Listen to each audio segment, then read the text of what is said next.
year, basketball, football, baseball, they're competing for state championships. They're not just getting there. They're not just getting to the state tournament. They're looking to win them. And so, you've been there, like you said, 5 years now. Do you feel like this is the most talented and veteran team for sure that you've had so far? Definitely the most veteran team I've had. Talent-wise, it could be. If we do the things that we're supposed to do, then yes, it will be at the end of the year. But right now, we still have to take care of the small details, and then hopefully if we get where we're supposed to be, then yes, it will be. You got to do your jobs, essentially. Like I said, do your job. Show up to work and do your jobs, and everything else will fall into place. So, guys, I'm going to talk to y'all for just a second. We'll just kind of work our way down. Connor, I'm going to start with you. Sign with UALR. Awesome. Congratulations on that. But that's a big thing for elite high school players a lot of times to get that out of the way before the season starts. And it's not that that takes away from your senior year sometimes, but it's good to have that already there. Then you can just focus on your season. So kind of talk to us a little bit about off season. What have you worked on to get ready for this year? Off season, I've worked on lifting, getting more muscle mass, getting stronger. Just the weak pop outs turn into home runs when you lift, and I'm trying to get more flexible where I can get a bigger stride and get faster, and just getting faster, bigger, stronger, and all that is what I've worked on this off season. Just being a better athlete in general is going to make you a better baseball player. Kevin, quick, power, you possess all the traits of a fantastic baseball player. Kind of talk to us a little bit about, though, it's one thing to be a really good high school player and it's another thing to be elite. So what have you kind of worked on in the off season? What I worked on in the off season was, I was already big, so really just staying flexible, not working on my stamina, making sure I am able to play 7 full innings and not be tired all the time. Well, when you play at that level, you need that stamina. You're playing every day or you're practicing every day. So, you go from not doing that when everything else is going on to baseball season gets here and it's a 60-day-ish stretch of you got to stay healthy, and you got to be healthy day 1. You got to still be healthy day 61. So it's important that your body's in the shape that it needs to be. Ian, kind of talk to us a little bit about 3-year starter, you're catcher, you're behind the plate. You control the game in a lot of ways. Obviously, the pitcher has the ball in their hand all the time, but so do you, So every pitch, you're just as important. Talk to us a little bit about your mindset, what you've done to really prepare yourself for this year. Yeah, you got to catch 2,500, 3,000 pitches in a year if you play more than 30 games. So it's about keeping your body healthy, stretching before and after. Luckily, I played in the state championship game of football, and so that ended early December. So my body was already kind of conditioned, so I didn't have to do much more. But it's definitely just keeping your body healthy and able to be flexible and work behind the plate. Well, being a multi-sport athlete, that is important because it keeps you year-round. You're not quote-unquote being lazy. You're still working. It may be for a different sport, but you're still keeping in shape, like you said. So that's crucial, especially behind the plate. I mean, a lot of people, if you've never caught, you don't understand the grind that is and the importance of staying healthy. So go ahead. We're going to work our way back. I'm going to start with you, Ian. We're going to work our way back over to Coach. But I want you to tell me, what's one game on the schedule, either one game on the schedule or one place, one field, one, location that you want to play this year? I think the goal is to be playing at UCA at the end of the year. This is a game I'm looking forward to, Well, that's the answer I've been waiting on all day. Hopefully to get to UCA, get to play there again, already having the experience of playing there last year. You just got to capitalize on the last game, like we said.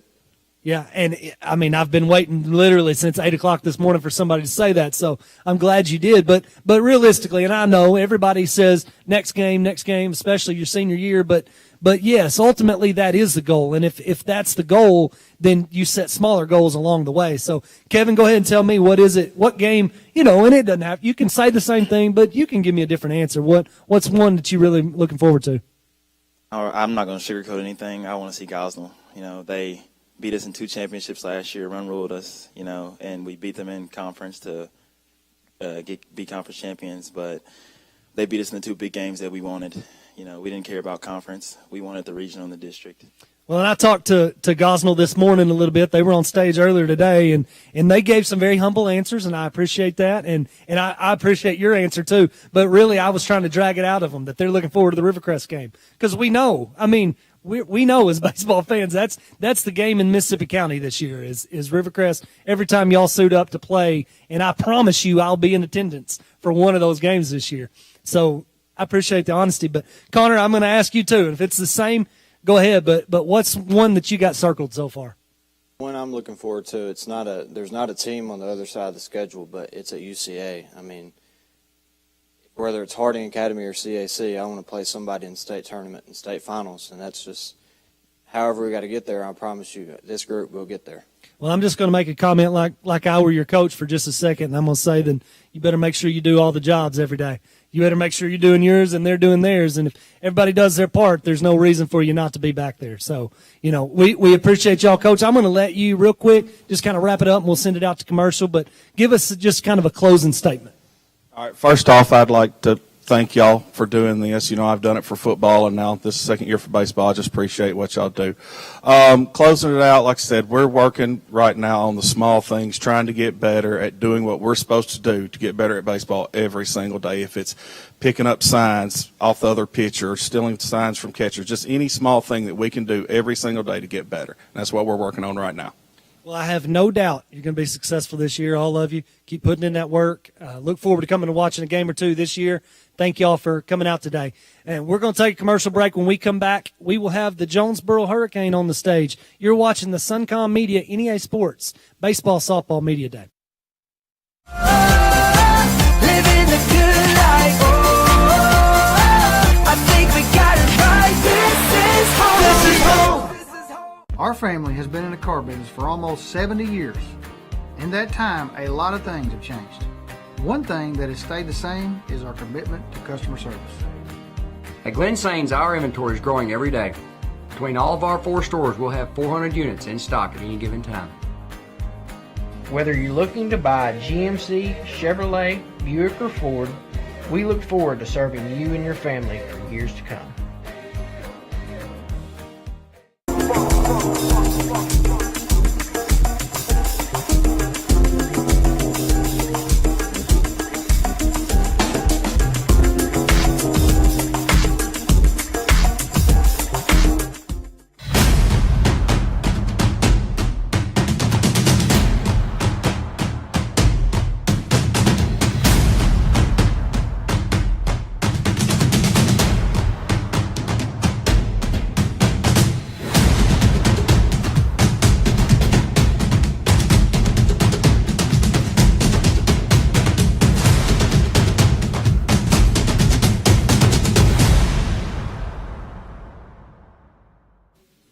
And welcome back to NEA Sports Baseball and Softball Media Day. We're here with Coach Dobson and the Jonesboro Golden Hurricane baseball team. Coach, will you just introduce your players and give us an opening statement on your team? Okay, I'm Coach Dobson. This is Matt Bartels. He is a junior, plays middle infield for us. We got a senior, Cade Johnson, plays outfield for us. And we got Asa Myers, who's a sophomore and plays middle infield and pitches for us. For us as Jonesboro High School this year, we've got a lot of new faces. We're playing some younger players this year, which in our history has probably not been typically so, but we've started up to as many as 4 freshmen this year. But so far we're kind of trying to figure our way and feel ourselves out. But it's been a great group of kids that have really they gel well together, from the oldest ones to the youngest ones. They get along well, and they've come out and they've worked hard, and so we're kind of finding our way. Coach, you got a great staff as well. Talk to us about that, Copeland and Ace's daddy. Yeah, we do. We've got, Drew Copeland's been with me for a long time. The whole time I've been head coach, he's been there. And then some of our newer additions is Coach Lionel Myers, who we got last year from Wynn. And, of course, he's been coaching there since 2000 and been the head coach there for a long time. So that was a really good pickup for us, just as far as some of his experience, his knowledge for a long time. It'd been 3 of us. It'd been myself, Wade Brown, and Copeland, and it'd been us for the extremely long period of time. And, it's been good to kind of interject some new ideas, new thoughts things like that, and we've definitely made some changes and adjustments since he's got there. And then this year we also picked up our fourth coach, which is William McCauley, who was a former player for us, former MVP for us in the state championship in 2013. And so he's there to work with our catchers and just generally kind of run the JV program as well, and he's been really a big help this year. Matt will ask you, this is predominantly for Jonesboro especially, a senior-heavy event, but you're a junior, obviously a leadership role. I know you got two big brothers that were phenomenal players for Jonesboro, but what's your role as a junior infielder for the Hurricane? Yes, sir. I think it's just trying to keep the team level-headed, and we're going to have a lot of close conference games this year, and we got to stay focused. We're going to have some tough losses, but I think we got to keep our goal set on the state tournament and just make it there. And once we get there, anything can happen.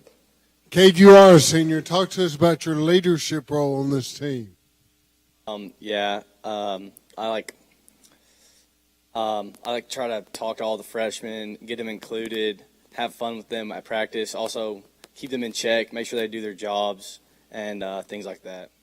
Asa, you don't have a choice. You're the quarterback in football. You're obviously a big part of the baseball team. Talk to us about your role as a leader first on the team, then we're going to talk about the pitching rotation.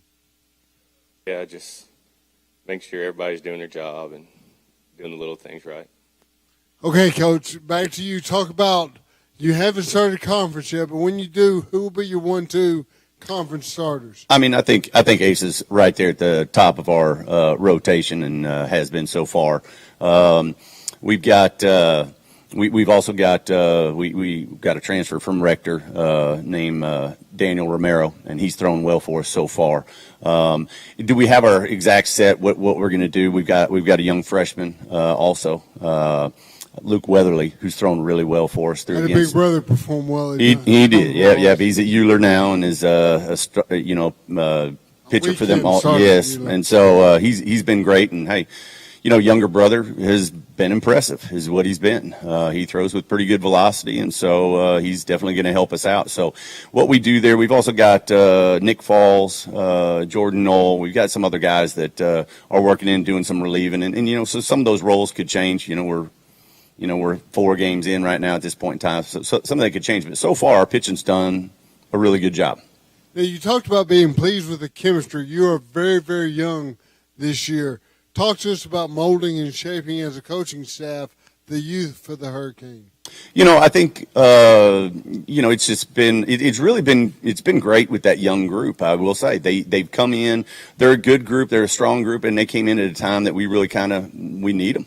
And so I think our older guys have been accepting of that they know we need help. And so I think our older guys have been really good to the younger guys. I think the younger guys have been good as far as coming in and understanding.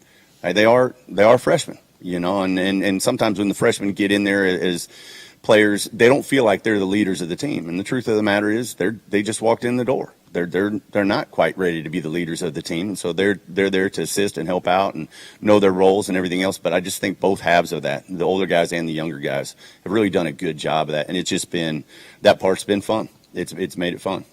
3-1. You rescheduled the game to today against Greene County Tech. Walk us through the batting order for your Hurricane. Our batting order is still changing some, and so it's different day to day, and it does depend on who's on the mound. We're giving some other guys some opportunities, even in the DH spot and things like that right now, trying to figure out who are our 9 going to be, and I don't think we know that yet. But, some of what it's been is Matt Bartels has been our leadoff batter and done a really good job so far this year. We've got a little freshman that we've had him either in the 9-hole or all the way up to the 2-hole. His name's Cam Davis. He's played center field. Leadoff in your 9-hole. Yes. Your 9-holes usually a lot of times. A lot of times we tend to do that. You'll see our 9-hole can turn around and be your leadoff guy the next year. That does happen for us a lot of times. But so anyway, then 3-hole we've had Asa there, and he's definitely one of our best hitters. In the 4-hole so far has been Parker Dobson. He plays first base, and he is my son. And so that's probably why he's in the 4-hole, because he's my son, But anyway, and then after that we've gone Jordan Knowles, third baseman, and this is his he's a returning starter for us.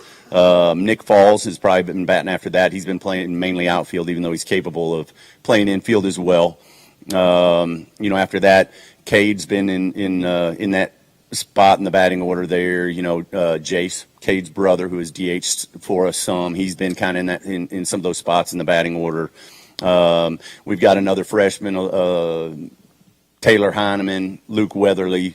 Both of those guys are kind of down there in that part of the order right now as well. And so don't think I'm leaving anybody out. The one person we are missing for sure right now, we've got a couple of hurt guys. We lost Landon Klepechka, who's going to be an outfielder for us and whatever else, and he's just struggled with some injuries. And so he's out right now. And then the other one we lost, who was really our best hitter last year. I mean, he finished with the second highest batting average in school history, batting over 500 last year in our conference. That says something. And Rylan Jones. So he tore his ACL in football season, but we are somewhat hopeful that we get him back before the end of the year. Okay, by the end of the year, before conference or during conference? It won't be before conference. Conference is starting next week, and so he's not going to be back by next week. But he is really pushing hard and working hard, and his family's really working hard trying to get him back sooner rather than later. What I gather from that, Matt, is you're the leadoff hitter. Talk to us about that role and the responsibility you have leading off games and leading off the bottom of the first inning. I think that role is just you got to see as many pitches as you can, and you got to be able to tell the team what he's throwing, how fast he's throwing, and how his balls break. I think it's really important to give good feedback, especially to Cam. He's only a freshman behind me, so I try to help him out a little bit as much as I can. Pass it down to Asa. Asa, talk about you as a pitcher. Are you looking forward to next Thursday? Now, you play tonight. You're supposed to play Friday, but next Thursday is your conference opener against Central, and I assume you'll be on the mound. Talk to us about that responsibility. I'm excited about pitching. Worked on it real hard all off season. I think we have a good shot against Central next week for our first home game conference. Well, good deal. Coach, talk to us about Plain Tech. You're at a beautiful new stadium this year. I was kind of surprised. I figured you'd reschedule for here, but you're going there. Talk to us about that. Yeah, well, we did. Coach Hunt and I talked a couple nights ago when we were looking at the weather and seeing that,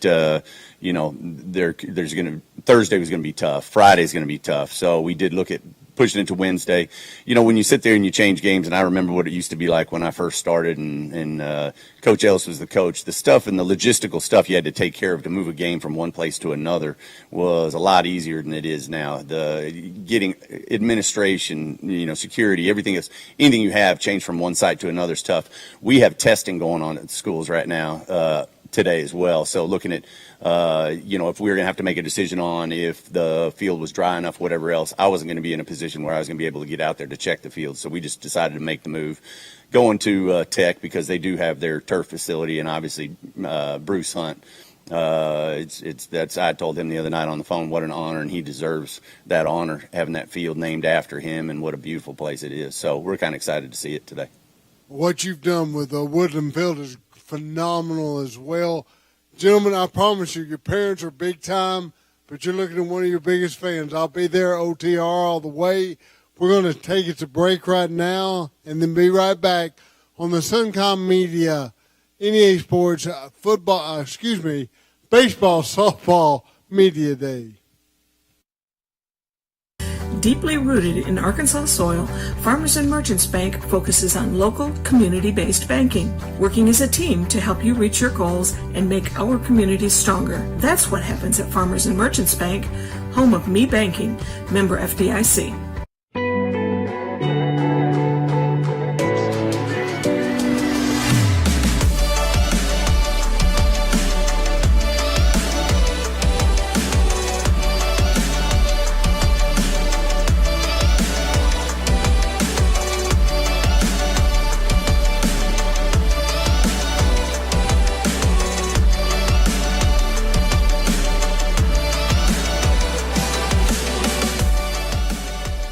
Our family has been in the car business for almost 70 years. In that time, a lot of things have changed. One thing that has stayed the same is our commitment to customer service. At Glen Sains, our inventory is growing every day. Between all of our 4 stores, we'll have 400 units in stock at any given time. Whether you're looking to buy GMC, Chevrolet, Buick, or Ford, we look forward to serving you and your family for years to come. And we are back here for NEA Sports Baseball and Softball Media Day. We have the Harrisburg Hornets and Coach Williams here. Coach, will you just introduce your players and give us an opening statement about your team? Sure. I have Trey Blackwood here beside of me, Caleb Farmer next to him, and then Drake Masters on the end. We are just trying to kind of find our identity right now. We've played a couple tough games to start the season. We've had some kids that's just coming out of basketball and wrestling that we've had for only about a week now. So we're kind of behind and didn't have much of a off season. So, Coach, talking about this season, what can we expect from your Harrisburg Hornets, both on the offensive side of the ball and the defensive side of the ball? Well, hopefully, offensively, we'll be similar to what we were last year. And we hit the ball really well. I felt like we were one of the best hitting teams in our conference last year. We returned 5 of the top 6 hitters from last year. So hopefully, offensively, we'll be better. Defensively, I actually think we might actually be better than we were last year. We lost a key guy in the middle of our infield last year, but as a whole, I feel like we're going to be better this year and deeper. So talking about, you mentioned last season and kind of being deeper. Go into depth, if you can, about one single improvement you've had. Can be either leadership, it can be literally anything. Just one improvement, basically, and just go in depth a little bit about that. I think depth at positions. We have a lot of guys that can play different places if we need to this year. And we also have, and we don't fall off when we put them there.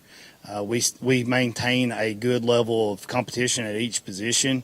So I think that's kind of where we are ahead of where we were last year. Now let's talk about, you talked about your 5 out of your 6 returners, best hitters. Let's talk about the offense 1 through 9. Kind of give me a breakdown about where everybody will be in the lineup, and also talk about like what they bring to the team. Sure. I'm going to give you about 10, 11 guys, though, because we've kind of swapped some stuff around lineup-wise, trying to find where everybody needs to be. So I'll just kind of give you a rundown of that. Right now, we've got Easton Gray leading off for us. He was a big returner coming back. He's a junior.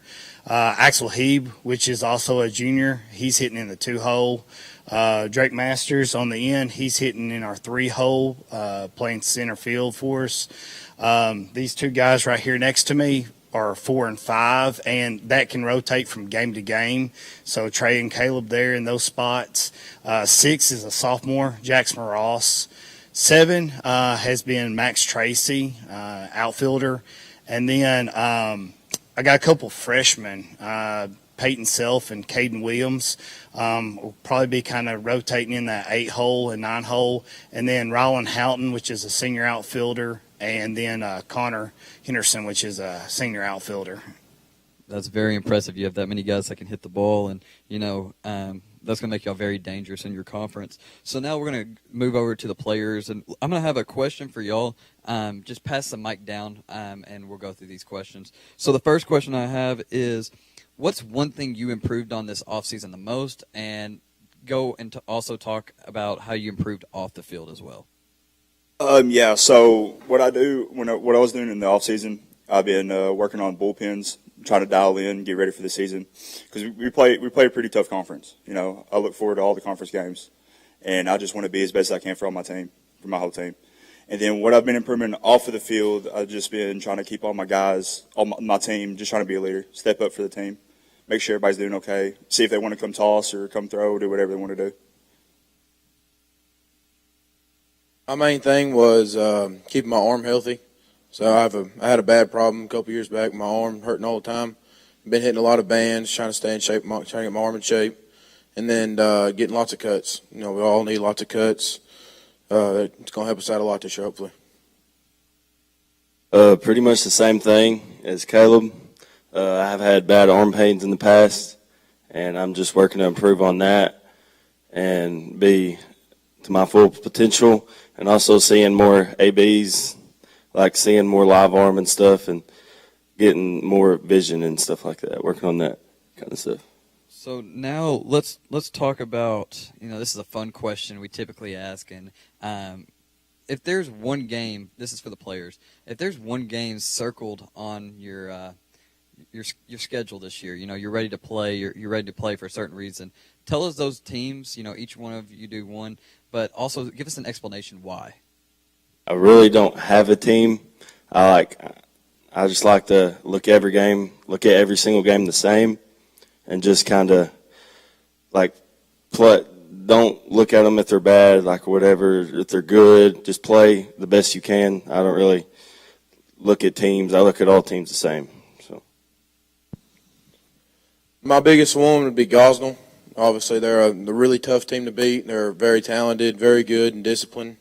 And I just really look forward to playing them. Hopefully, we can compete and maybe come out with a win. I have a couple teams that I look forward to playing. Rivercrest and Gosnell, because we've always been a big rivalry. Last year we split with both of them, so it's more of a big conference rivalry. It's always a close game whenever we play them.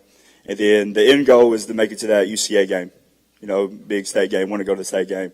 And then this year we scheduled Cross County, and that's a rivalry that's been going on for a while, for a very long time, and I just want to compete there too. Now, Coach, I want to hear your answer on this question. Sure, and I'm going to kind of piggyback off of what Trey said. We split with Gosnell and Rivercrest last year. We were conference runners up right behind Rivercrest. So I feel like sometimes people forget about Harrisburg, and we're trying to change that culture around Harrisburg, and that's one of the biggest things that I'm trying to do there.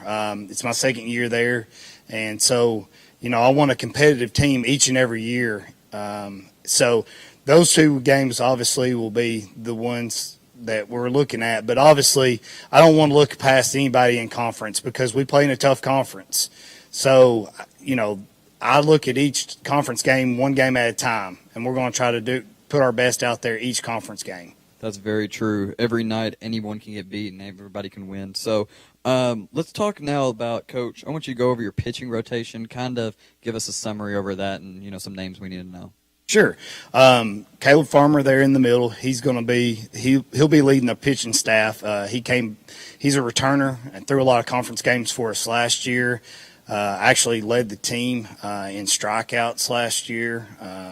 Then Max Tracy, which got some relief time in conference games. He's back for us this year and will be going into a starting role now. Peyton Self, which is a freshman, he'll get some good starting minutes, probably in some non-conference games for us. Maybe bring him in at some end of some conference games, and then Trey will fill some innings for us in conference games and pitch a lot in non-conference as well. And then Drake will probably give us an inning whenever his arm's feeling good, maybe in a closer type role for us. So I'm going to get the mic passed to Drake, please. I got a question here for Drake and Caleb. Most teams don't have the luxury of having two all-conference guys. Does that give y'all more pressure, more motivation? Kind of, talk about that. Last year, it was pretty cool getting that award. It was an honor. It was, it's the past, so I don't really feel like I don't have any motivation or nothing. It's a new season. I obviously want to do better. So, it's cool, but I'm moving on from that, and hopefully this season. A lot like Drake said, it was an honor to get an all-conference, but like he said, we got to look at it, we got to move on forward, and we got to be better this year. Because if we don't get any better than we were last year, then we won't make it to state. And like I said, that's our end goal. For sure. And, one thing about this team I've caught on to is that y'all have a really good team. So y'all's leadership is going to be very important, and I believe y'all have that. So, Coach, will you talk one more time, kind of go over the conference outlook? Talk about, the top teams you can expect and kind of that. Sure. So obviously, Rivercrest and Gosnell's returning, I believe, 8 guys. Both of those teams are. Manila was good last year. Corning came on towards the end of the year and was giving teams fits. So those guys, it's very top heavy. It really is. They're about 5 or 6 teams. We're just going to have to battle through it.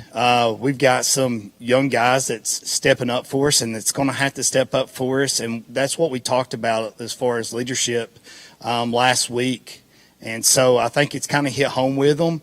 And they're kind of helping the freshmen, sophomores along now. And they're figuring out that they can depend on those guys for big game moments. So I think it'll carry us through the rest of the year with them, with their leadership. So I do too, and I think we can expect a lot from the Hornets of Harrisburg, and we appreciate y'all coming on, Coach. And when we come back, we will have the Lady Truman Wildcats. Y'all are watching the Suncom Media NEA Sports 2024 Softball and Baseball Media Day.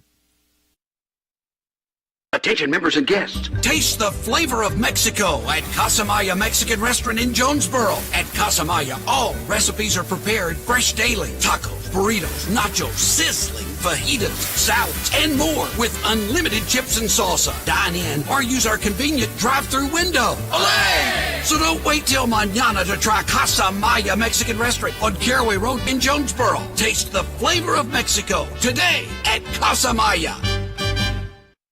The Harrisburg School District serves the community of Poinsett County to offer the highest quality education possible. The Harrisburg School District proudly supports the Harrisburg Hornets in all of their athletic endeavors.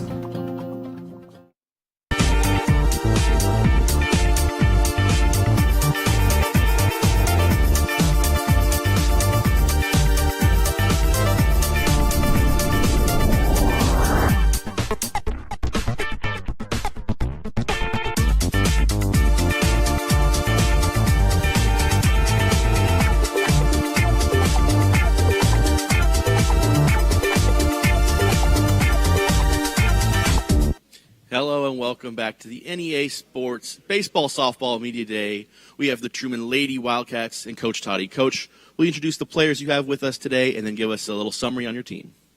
I have Macy Powell, senior, Faith Muntz, junior, and Delaney Osmond, sophomore. All these girls are leaders on our team. They've been putting a lot of time and effort supporting our team, building the culture, and just helping us have a successful season. Coach Conrad, to be blunt, a rough year last year, but all your wins were in conference play. Talk to us about the goals for this group of ladies this year. The main thing is team building, and we're just taking each game one at a time, working to improve each game. We're looking to be in the top 4 of our conference and make it to regionals and state. Macy, go ahead and give the mic to you, or you already got the mic. Center fielder, you're the leader in the outfield. Talk to us about your play as an outfielder. So normally I have always played infield, so this is definitely different this year, focusing on playing outfield. But as a leader in the outfield, I definitely try to help my left fielder and right fielder and let them know, hey, maybe next time you can try to take this angle, or hey, you have runners here and here. They're really fast, so maybe you should look for the next runner behind them, and just try to help provide insight for them to help make the best plays, while also giving advice to our infield, since we do have a very young infield, just so we can always be the best. So I just try to kind of give advice while still learning and just reteaching me some basic outfield skills, since this is my first year playing center field. Faith, Coach Ty lists you as a first-year player. Talk to us about your background and where you're on the field for the Lady Wildcats. Well, I originally did come from Bay. I just came to Truman in January. They have been very open, like just being nice, and I love my teammates. It's a great atmosphere, and I feel very welcomed. I love playing with these girls a lot. Like, it's so much better. And I normally play infield. I switch from second and third. I kind of just help everybody. I'm like the leader in a way, but basically I just tell everyone where to go. I'm always saying what outs and where to go with the ball, and I'm just really happy that I'm being accepted at Truman now. Well, Delaney, you're the first baseman. Talk to us about playing that role as a sophomore. Really, it's just I'm young, so it's kind of hard sometimes to be a leader, but I'm learning to be more vocal and to be a team leader. So it's kind of a work in progress, but it's getting there. Good deal. Coach Teddy, walk us through. We go ahead and say what I was going to say, we have her catching right now. Oh, I'm sorry. No, that's fine. When I filled that paper out, she was going to be first, and then we need her catching right now. I'll talk to you about that in a little bit. But Coach Teddy, go through your lineup offensively first. All right. I had to write it down because last year I stumbled over the names.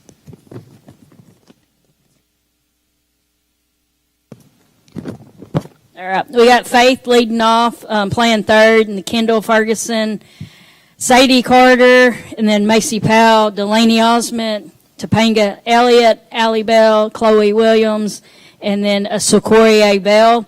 That is what we've been running with the past couple of games, but we do have Wynn coming up on Thursday.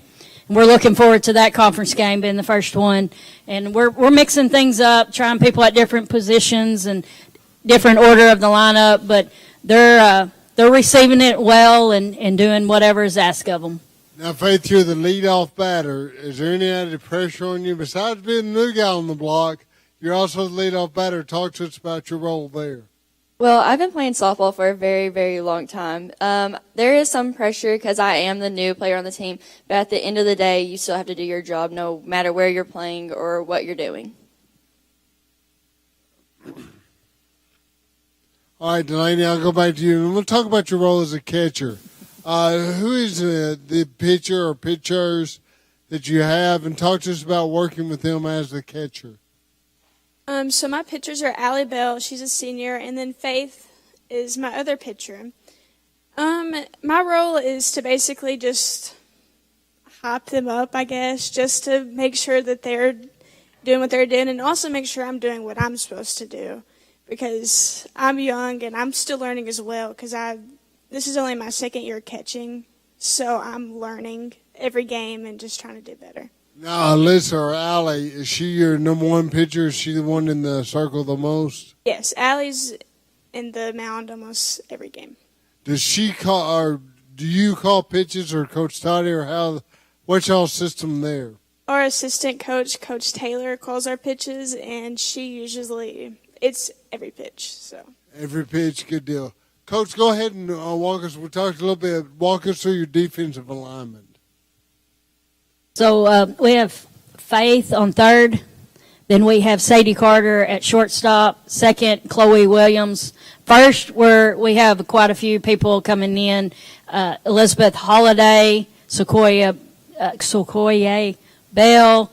We have Maddie McLaughlin. So they're just rotating in there. Then we got Faith pitching and playing third. Allie Bell pitching, sometimes playing second for us. We have Delaney behind the plate, and we have Macy at center, Lily Cronkite at right, and Topanga Elliott at left. You spoke briefly about it, the 4A3, correct? Yes. It's coming up. Talk to us about the conference and where the Lady Wildcats fit in that, pre-conference projection. We're just taking each conference game as it arrives and just going to do our very best. But wins it's been always tough. Pocahontas has always been a tough team. You got Brooklyn. You have Westside. All really tough teams. We're fighting each year, each game. We're fighting for that win. Amazing to get on the coattails of Garrett Weaver back here. Your competition, is there anybody that stands out that you really have a chip on your shoulder when you play? So my biggest conference game for me is definitely Brooklyn. just because I have grown up and I've played with all of those girls through travel ball. I still go and continue to hit with them to this day.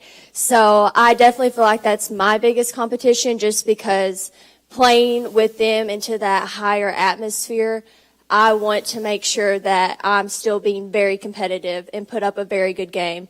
And a good competition always brings out a good game. Faith, excuse my ignorance, is Bay on y'all's lineup? Do y'all play Bay this year? No, sir, we do not. Okay, that's probably a good thing for you, because I'm sure that game will give you a little extra incentive, to say the least. Excuse me, Coach Toddy, kind of give us a closing statement, then we'll take it to break. Just in closing, I just want to thank you guys for having us here today. We really appreciate the opportunity to come and just get our name out there. A lot of people forget about us and down in Truman and what we can do. We're gonna take some games away from some people, and we're gonna surprise them. Well, go Lady Wildcats. I'm right there with you. We're going to take a commercial break and be right back as Ryan Fletcher interviews the BIC Mustang baseball team. Come back and join us on the Suncom Media NEA Sports Baseball Softball Media Day 2024. Heaven changes everything. Our God is the Lion of Judah. God is good all the time, faithful as the sun to rise and coming back one day. I'm coming home. Thank you, Jesus. Heaven changes everything. This is a 1928 Chevy, but not just any Chevy. In 1932, this AB National was sold by W.R. Bill Weaver, the founder of Central Chevrolet. Passed down generation to generation, it stood the test of time thanks to its owners. Central Chevrolet believes that things last when you take care of them. As we celebrate 90 years of business, we commit to continue providing you that same level of care for many years to come. And we are back for NEA Sports 2024 Softball and Baseball Media Day here with the BIC Mustangs and Coach Broadway. Coach, will you introduce the players you have with you today and then give us an opening statement on your team? Sure. We've got Nicholas Patterson, Hank Hurst, and Max McCord. Got a lot of new guys. Obviously, we've got my 3 seniors this year, looking to do a lot of big things, looking to obviously finish in the top of the conference. First 3 games have been pretty exciting so far. Coach, if you would talk to us about those first 3 games and what that's looked like so far. First game was Truman. It was a good first game to have. Got a lot of bugs and some things kind of worked out for us. Got to see where we were at a little bit. Followed by West Memphis. West Memphis was a really quality club. Came to our place, played them, played a close one.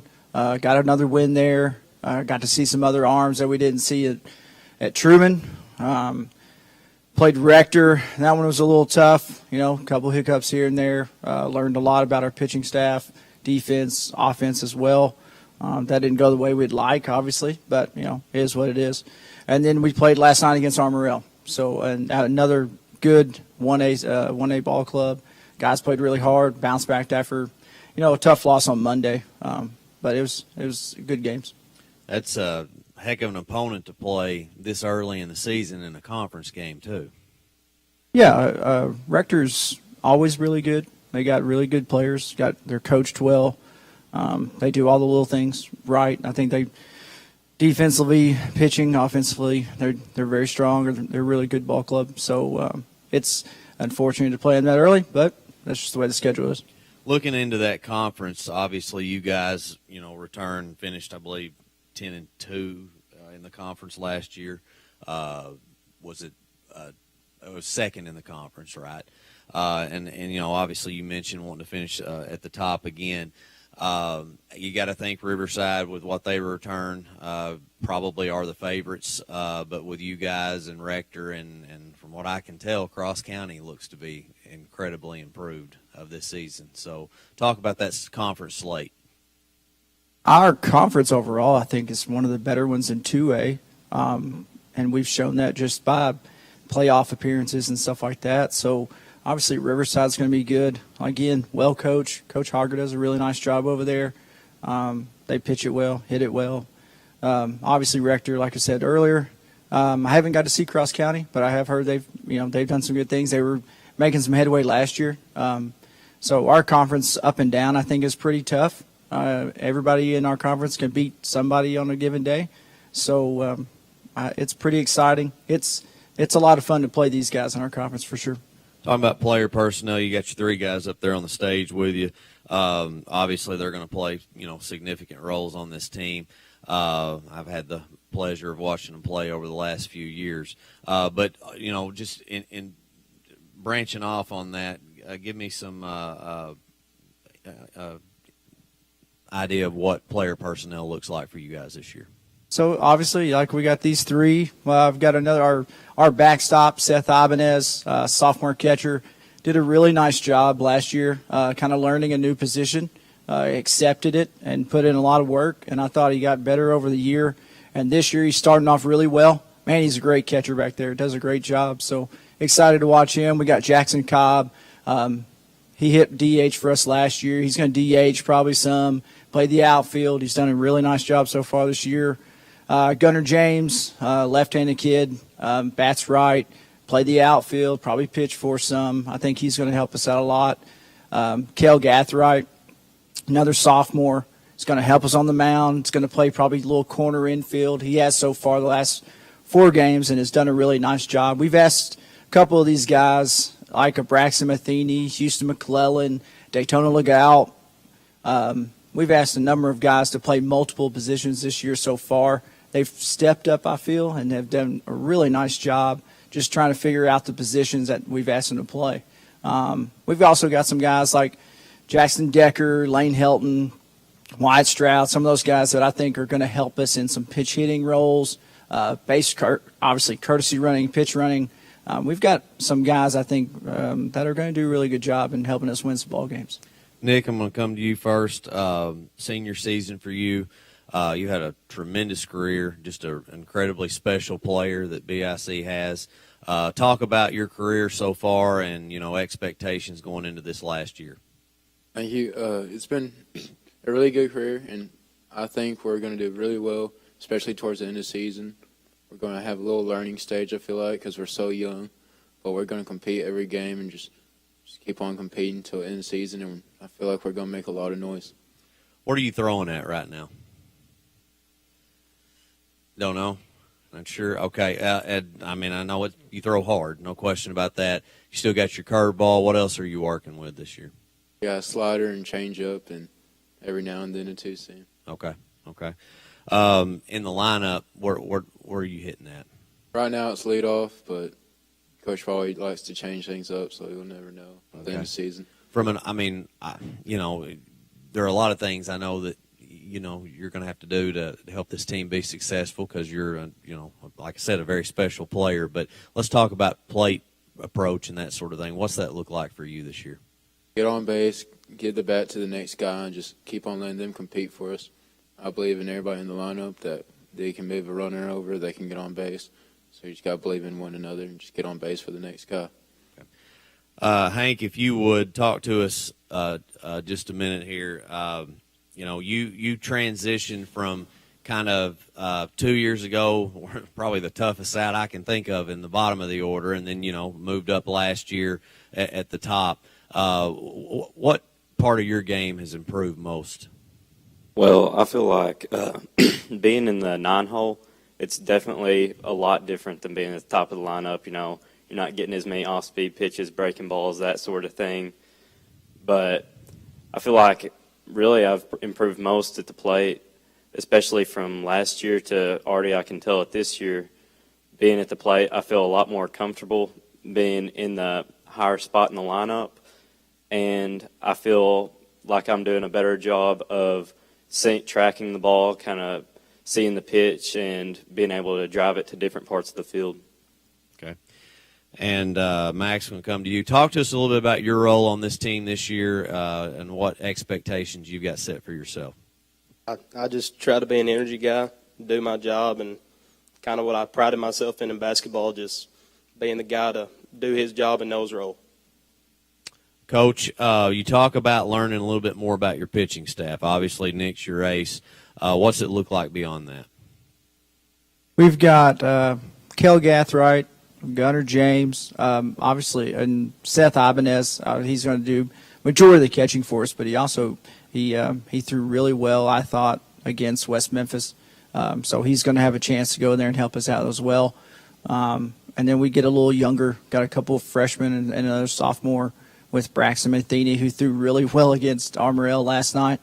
And then Houston McClellan, another freshman. I think he's going to help us out in some spots, especially middle of the week in some of those non-conference games. But I think between the guys like Kel and Gunnar and Seth and Nick and some of these other guys they're going to give us a really good chance to win some baseball games. And we're running a little bit short on time, but want to give you the opportunity to talk about hosting district this year. Always excited to host tournaments at our place. I absolutely love the playoff atmosphere. So anytime we get to bring out best teams in the conference and play at my place, I like it. I like the fact that we're at home and we get to, stay in our routine for the most part, but still get to sit and watch good baseball. We're really excited for that opportunity. Well, we hope we can get down there and cover maybe some semis and finals of that too. We enjoy being at BIC and covering you guys. So want to thank you guys for coming on. Best of luck to y'all moving forward this season in the 2A3. And we're going to go ahead and take a commercial break. And when we return, we'll have more of our media day for baseball and softball.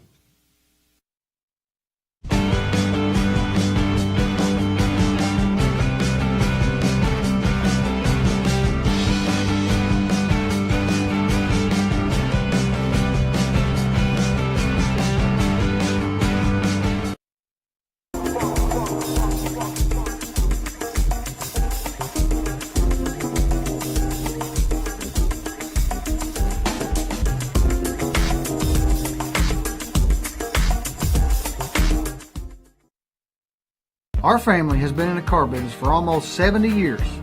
In that time, a lot of things have changed. One thing that has stayed the same is our commitment to customer service. At Glen Sains, our inventory is growing every day. Between all of our 4 stores, we'll have 400 units in stock at any given time. Whether you're looking to buy a GMC, Chevrolet, Buick, or Ford, we look forward to serving you and your family for years to come. Hello and welcome back to the 2024 Baseball Softball Media Days. With us now, we have the BIC Lady Mustang softball team and Coach Herring. Coach, will you introduce to us the players you brought with us today and give us an opening statement on your team? Yes, beside me here I've got Claire Jackson and then Hallie Wells beside her. And as far as our team this year, I think we're going to spend a few games trying to figure out who we are as a team. Our girls basketball program had a lot of success this year, so it's kind of shortened our preseason. We've had 1 practice and played 2 games. So we're still kind of in that rut of just trying to figure out who's going to play where and who's going to help us in the lineup and in what order the lineup. And we've played 2 games already, and so with every rep that we get, we're trying to figure out what the best lineup's going to look like for us. Well, Coach, it's good to see you. Good to have you here. We appreciate you. Been looking forward to this all day because I know when we get to you and a few others that it makes my job a little easier because you like to converse as well, and that is much easier on me. But kind of give us, and I know it's been a little bit, you had awesome success, Hallie. I'll go ahead and just say great year this year basketball, especially late in the year. Y'all were really, really good, and so hated that it had to end, but really good year. So on to softball now. But, Coach, kind of tell us, it's been brief, but tell me, what are the expectations for this year? Well, as far as the expectations, we really haven't had that time to sit down as a team, and I've actually got something up my sleeve for them this afternoon. And now they're looking like, oh, gosh, what is it? But we're going to try to figure out who we are today. And I think there's a lot of things that we're going to have to do in figuring that out. We've got a lot of new players that are getting playing time. The last couple of years, we've lost seniors who were everyday starters. And so this year we've got new faces at new positions. And so a lot of today is going to be figuring out, who wants to play what role and what I feel like each player's role is, and then trying to figure out what role they want and what role they currently have. So, like I said, I feel like we're just now starting, and we really are, even though we've already played 2 games. So, there's still a lot of research to figure out who we are as a team. Well, and that's the difference in softball, baseball versus other sports, especially at the high school level, because oftentimes in a small school, they're multi-sport athletes. So you only have them a brief amount of time, and then you take one step out of basketball and the door's already open walking into softball. And so you don't really have time to, quote unquote, find your identity until you're already a few games in. So that makes it a little bit of a challenge. But talk to us a little bit about last season, just briefly. Let's just talk about last season. Maybe some of the things you've thought about over the off season, wanted them to work on over the off season. What moving into this year? Well, last year, and I don't want to say that it come easy, but last year we had enough weapons in our lineup that I never really stressed about, can we score runs today? In fact, I feel like the only pitcher we really struggled with was Riverside last year, but everybody struggles with her. I think she's already got 5,000 strikeouts this year. I don't know, but and we get them this Friday. So, looking at this year, and it's always kind of been my MO, but we've got to find ways to manufacture runs as a team. And that means we're probably going to be shaking up the lineup every day until we find something that works. But as of right now, like the plan in place for seeing Riverside later this week is how are we going to manufacture the most runs possible with the lineup that we have. And so that's going to be the plan every day is manufacturing runs. Well, you got to score runs to win, especially against good teams. You got to score. So I did see on here a stat. You had 127 steals last year, I think. That's pretty impressive. So, you're getting the line moving. You got to get girls on base, and if they get on base, you got 40-plus steals sitting right there from last year beside you. So, between the two of them, you didn't steal any bases, obviously, but, that's a lot of speed there. So if you can play that style, all you got to have is girls get on base and then a timely hit or two, and you've got 2, 3, 4 runs before you know it. Now, talk to us a little bit about that offense, that lineup. You may not know what it is set in stone every day, but, going out there, if you were to throw it back out there today, what's that lineup 1 through 9 look like? I feel like last night worked for us okay. I think there's still some shaking we're going to do from it, but right now our leadoff is Jalen Cagle, who's our pitcher. She hit over 400 for us last year. She's a softball player. She just likes to get in there and grind and battle, and she finds a way to put the ball in play. She was like 20-ish of those stolen bases last year, lightning quick. These two have been in the 2-hole last night. We moved Claire into the 2-hole. We felt like that worked a little bit better by switching these two. They're usually in my 2 or the 5. Riley Parker in the 3-hole and Kendra in the 4-hole, Kendra Tao. And those two are a very pivotal part of our lineup, and we're going to expect a lot out of them this year. They're going to have to be in a bigger role than maybe what they've been in the past, but they're going to be in the heart of our lineup probably every game. To me, that's the only two that are really set in stone right now, and we've got to get them producing. And then when you go from 6, 7, 8, 9, and I told my team after our first game Monday night, I'm a defensive guy, but this year you're going to be in the lineup based on how you can help us offensively. You've got to create a weapon in your arsenal somehow to help us be successful offensively. So that's still kind of shaking up from player number 6 to player number 14 on who's going to be in that lineup on the bottom half. Well, just earn it at that point, find a way to get better every day. And that almost challenges everybody else to say, hey, you want to be in the lineup, it's yours if you work for it. So defensively, kind of talk to us about that real quick, and then we'll kind of hit on Jalen Cagle, your pitcher. We'll kind of talk about her for a second, but go ahead and tell us a defensive lineup the majority of the time. So Kinsley Hamilton behind the plate. She does a really good job framing, receiving the ball. I think she helps us get a lot of strikes behind the plate. Especially since Jalen, she throws the fastball and changeup a lot. A good frame job back there with the changeup is huge for us. And then Claire's our shortstop. She's had that pretty much hands down. She's a really good defensive player for us. Hallie tracks down almost everything in the outfield. She's got a ton of range in center. Riley Parker, our third baseman. Kendra Towles at first base. Right now, second base is up in the air. We've got a ninth grader, Emma Kate McCord, and then we've got Katie Fires, who's been in our program for a couple years. She's a junior. So between Katie and Emma Kate, they're going to have to hash it out every day. And then the outfield, Whitley Hawkins has played in the outfield for us, Olivia Duffel. Those two have been kind of a mainstay so far. And then we've got other players on our bench that are fighting to be in there as well. Well, Jalen Cagle, you said she's a softball player. She just a sophomore. Did I read that right? That's correct. Okay. Yeah. So, I mean, she was your pitcher last year, and she's still in that role. It's good to have somebody with a year of experience, but you know how you've got her for the next few years to go along with a couple of leaders here on the stage. That's crucial for developing a program over the years, is to have that. So, girls, I'm going to throw it to you real quick just to ask you a couple questions. Nothing too crazy, but off-season wise, tell me, what's something that you have worked on to get better for this last year?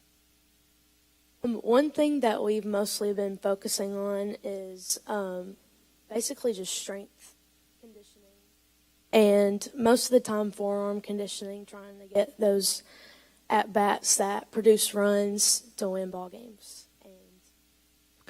Hallie? So like you said, I haven't really had much of an off season. I've been playing basketball. But this summer we played travel ball. I mainly focused on my hitting there. And that's one of my goals for this year. Like you said, we've lost some of our bats, so just going to have to step it up there, and I've been working on that. I'm going to ask you one more question before we throw it back to Coach to close it, and I think I already know the answer here, but one game on your schedule that you've got circled and you're ready to play.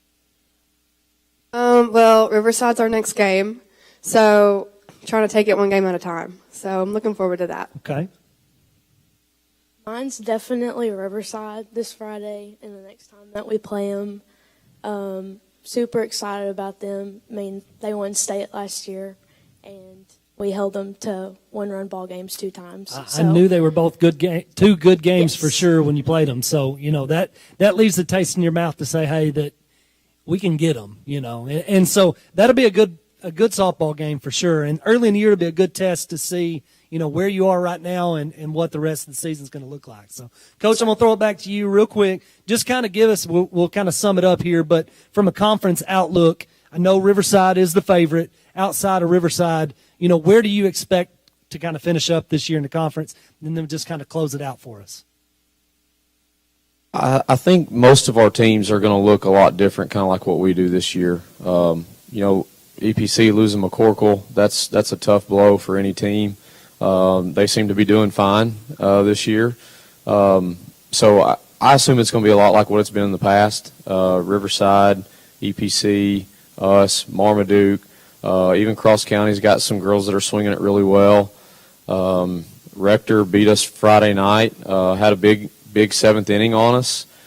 So the next time we play them, that's going to be a very important game for us to take care of business on. I really think that 1 through 6 is kind of up in the air. I think Riverside's obviously the favorite.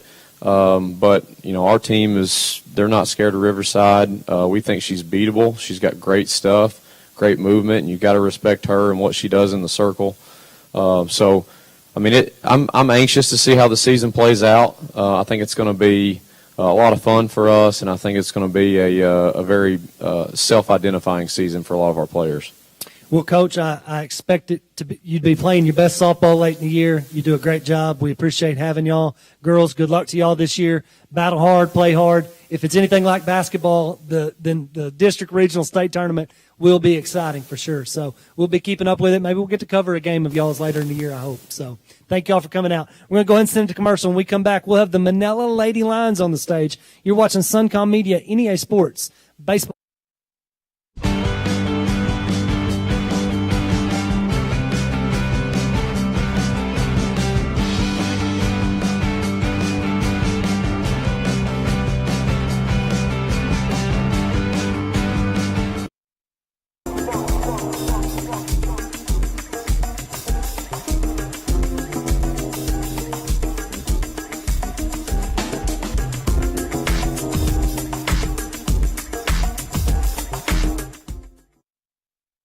Our family has been in the car business for almost 70 years.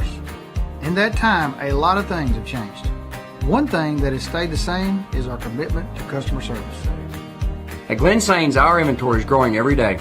Between all of our 4 stores, we'll have 400 units in stock at any given time. Whether you're looking to buy a GMC, Chevrolet, Buick, or Ford, we look forward to serving you and your family for years to come. Welcome back to the 2024 NEA Sports Baseball Softball Media Day. We have Coach Bailey here with us with the Lady Manila Lions softball team. Coach, will you introduce the players you brought with us and then just give us a little outlook on your team? All right, today I brought with me Shelby Harrison. She's a junior, played for me for 2 years, been an outstanding hitter for me. I heard today. I also brought Hadley Kahn, sophomore. She pitched for us last year. It's her second year in the program. And then I got a freshman, Madison Toon, I brought with me, a newcomer to the program. It's really going to help our ball club. You know, we're going to be young this year. We don't have one senior on the team. You know, so we've got some young players, but we're really working hard. Spend a lot of time in the off season with, you know, the 4 or 5 that don't play basketball. Getting better, working on our swings. But we're looking to be an offensive group this year, score runs, put up runs, and then, play solid defense behind that.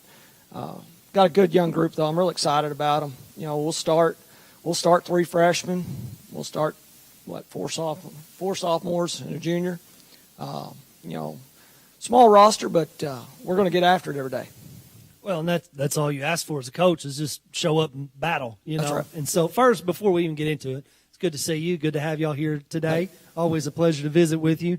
Kind of tell us, you just kind of talked about it there, expectations for this year. But, you know, if those expectations are to show up on the offensive side of the ball, get on base, score runs, that's going to put pressure on your opponents. You know, that takes a little bit of pressure somewhat off your youth and your defense as long as you can manufacture runs. So kind of talk to us about the offensive side.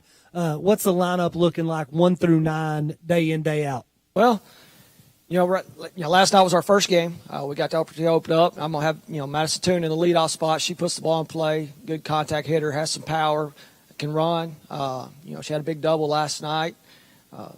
Can get on base, make things happen. And in the 2-hole, we have DM Warrenfeld. She's a bunter, slapper, going to move Toon around when she's on. And then, Hadley Kahn's going to bat in the 3-hole.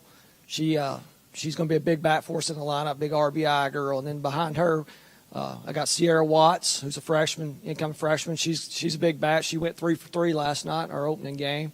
And then behind her, Jessie Kroger, move in from Rivercrest. She's going to be behind her in the 5-hole. She was 3 for 3 last night as well. 2 big bats right there in the middle of our lineup. And then we just kind of 7, 8, 9. We got Anna Garner. We got Raven Fields in the 6-hole, Anna Garner in the 7-hole, Lily White in the 8-hole, and then Lexi White rounds up our lineup at 9. Well, if you're getting 6 hits and driving in runs out of the middle of the order, you can't ask for much more out of those girls, especially game number 1, Right. So, but from a defensive side of the ball, or on the defensive side of the ball, what are you looking at, defensively? Where are your, I don't want to single that out, but from a strength standpoint, where are you stronger on the defensive side? Well, this year our infield is really strong. That's definitely the strongest part of our defense. Our pitchers are going to have to work the ball down, get us ground balls, keep the ball down in the park.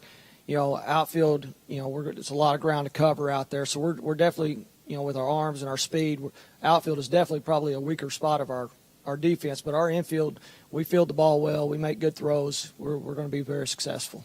Is there a pitching staff, or is it a 1-girl rotation? I'm a staff guy. I don't like just Well, talk to us about it a little bit.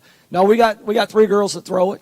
We do. We got Hadley Kahn throws it. She started for us last night, and then Madison Toon come in relief for her, and then DM Warrenfeld's come in and finished up the game last night. I used 3 pitchers in 1 game, and that won't be an uncommon theme this year. I'm one of those guys. I'm not going to throw 1 girl 200 innings.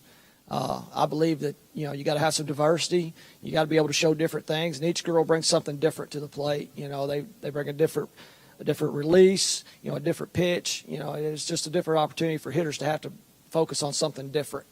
Well, you know as well as I do, some games, certain teams are going to hit certain pitchers a little bit better than they do others, and so if you've got the ability to come out and say, hey, you go play third for an inning or 2, let's bring somebody else in, mix it up a little bit. It's good to have a pitching staff. Yes, anything can happen. Heaven forbid any kind of injury, but you never know. So it's good to have a couple of girls to have that option for sure.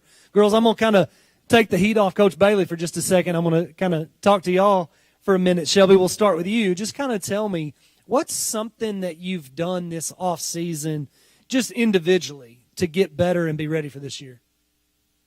Me personally, it was getting my body ready for surgery. I had rotator cuff surgery, so I'll be back by the end of district, so I'm hoping I'll be good and going by then. So that's what I did personally. Okay. Hadley, same thing. So, like with basketball, anytime I had free time, I would mainly just work on my hitting and then throwing with my arm. Well, and that's good, to make sure your arm stays in shape, to make sure you stay seeing pitches or just hitting off a tee, working on contact. And you can do both. It's possible to still do both, even and maintain a full basketball schedule. But, it's tough at smaller schools when you have multi-sport athletes or more of them.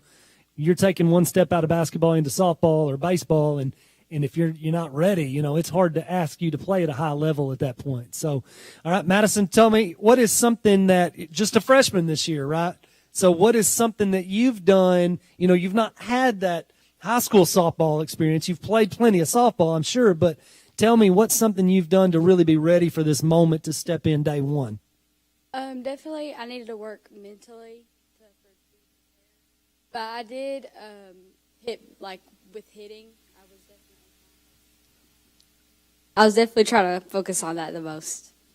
And it's not that you hadn't seen good pitching, because I'm sure you have. I'm sure you played travel ball. You've done that kind of stuff. So you've seen good pitching, but just the whole never have played high school, you get to that point, you want to make sure you're ready and you're good. But you're already there. You're seasoned now. You've played one game. So that excuse is out the window. You got to be ready to go next game. But anyway, really, I got one question that I ask everybody, and I want to know, what's one game on the schedule that you have circled? It's tougher oftentimes as a freshman, maybe because you hadn't built that rivalry necessarily, but what's one game on the schedule that or one place in particular that you're really looking forward to playing this year? I'm looking forward to playing at Rivercrest. They got a good team over there, and yeah, it's ready to play. Well, that's a built-in rivalry, I'm sure, just between all sports. So, Hadley? Definitely Rivercrest. Okay. We're going to make it unanimous? You got somebody else, Shelby? For me, it's not really a team. It's a date. Okay. April 19th, I'll be able to hit the field again. So I'm really looking forward to that. But every game, I'm ready to cheer on the girls from the dugout. So every game's a big game. Well, that means a lot to a lot of people, and I don't know how much you know that right now. You will know that later in life. But you battling and putting in that work, whether you think so or not, they're watching and they're respecting that. And when you hit the field on the 19th, and I hope it's exactly the 19th, that'll be a big boost to everybody, and that moment will be bigger than just you. So I know Coach Bailey's probably ready for that time too, but just be patient in that and work every day to get a little bit better. That's the dad in me coming out there. But Coach, I want you real quick to just kind of tell me, give me a brief conference outlook. Just kind of tell me what's the conference look like.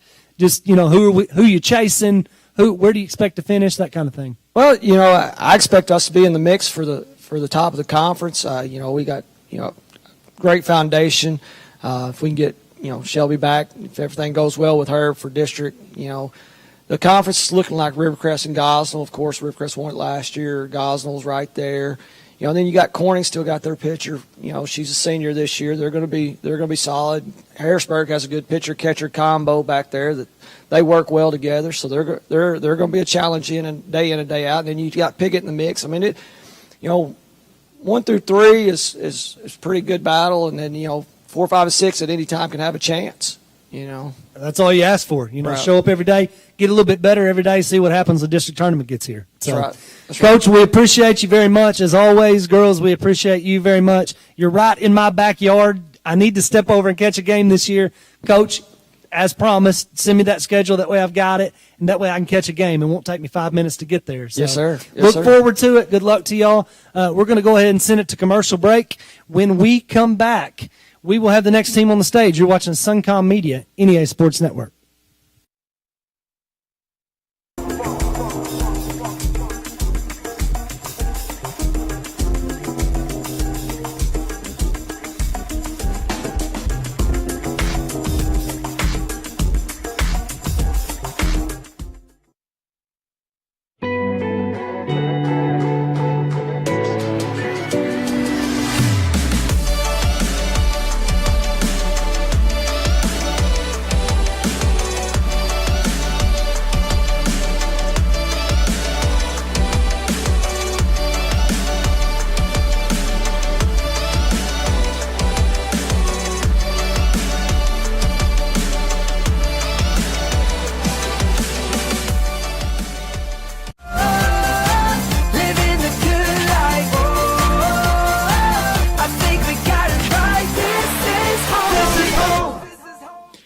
and welcome back to the NEA Sports Baseball Softball Media Day. We got the Walnut Ridge Bobcat baseball team and Coach Belcher. Coach, will you introduce to us the players you brought with you today and then give us an opening statement on your team? Yes, sir. I'll introduce here is Rex Snyder. Sitting in the middle is Robbie Tate, and at the end is Nolan Belcher. Coach Belcher, 3A3 conference, correct? 3-2, I believe. 3A2. Talk to us about that conference, your peers, and where y'all fall in the preseason projections, although you've played a couple games, I believe. Yes, sir. We're looking forward to the season. We've got us in the mix with Melbourne, Tuckerman, that's always in there, K-City, who's always well coached. We're looking forward to getting the season started. Rex, we'll go ahead. Do you talk to us about your role in this team, position you play, and where you fit in the batting order? Yes, sir. My role is just being a senior leader, and I'm a pitcher, of course. And if I'm dominant on the mound and,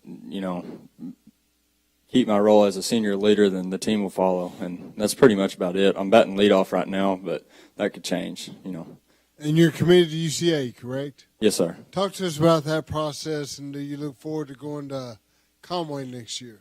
Yes, sir. The process was great, the recruiting process. I was fortunate enough to talk to several great programs, and UCA always felt like home, and I'm super excited to go down there and try my luck at pitching down there. Go ahead and give the mic over to Robbie. Robbie, I'll ask you the same question. What role do you play with the Bobcat baseball team? And just talk to us about, you're a senior also, correct? Yes, sir. Talk to us about your leadership role as well. Well, I play infield at third base, and I also pitch on the mound, and I'm hitting 4-hole right now. But as like Rex said, that could all change. Go ahead and give the mic to Nolan. Nolan, has anybody in your family ever called before? Are you the first catcher in the Belcher family? No, I guess I'm the second with my dad following in his footsteps. I'm kidding. I'm old school, and I know your dad from playing minor league baseball and back when he was a stud at the high school level as well. But talk to us about your role as a catcher on this baseball team and playing for your father.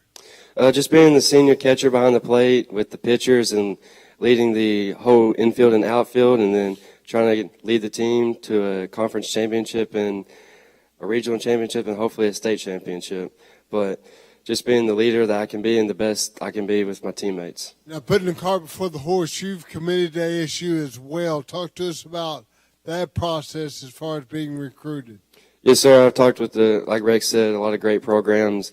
Coach Raffo always, I just had a way better connection with him going through the recruiting process. Well, they're rolling right now. It's good to be a Red Wolf. Coach Belcher, walk us through the lineup. First, the batting order, and then we'll talk about the Bobcats in the field. Yes, sir. We like to have position flexibility within our lineup.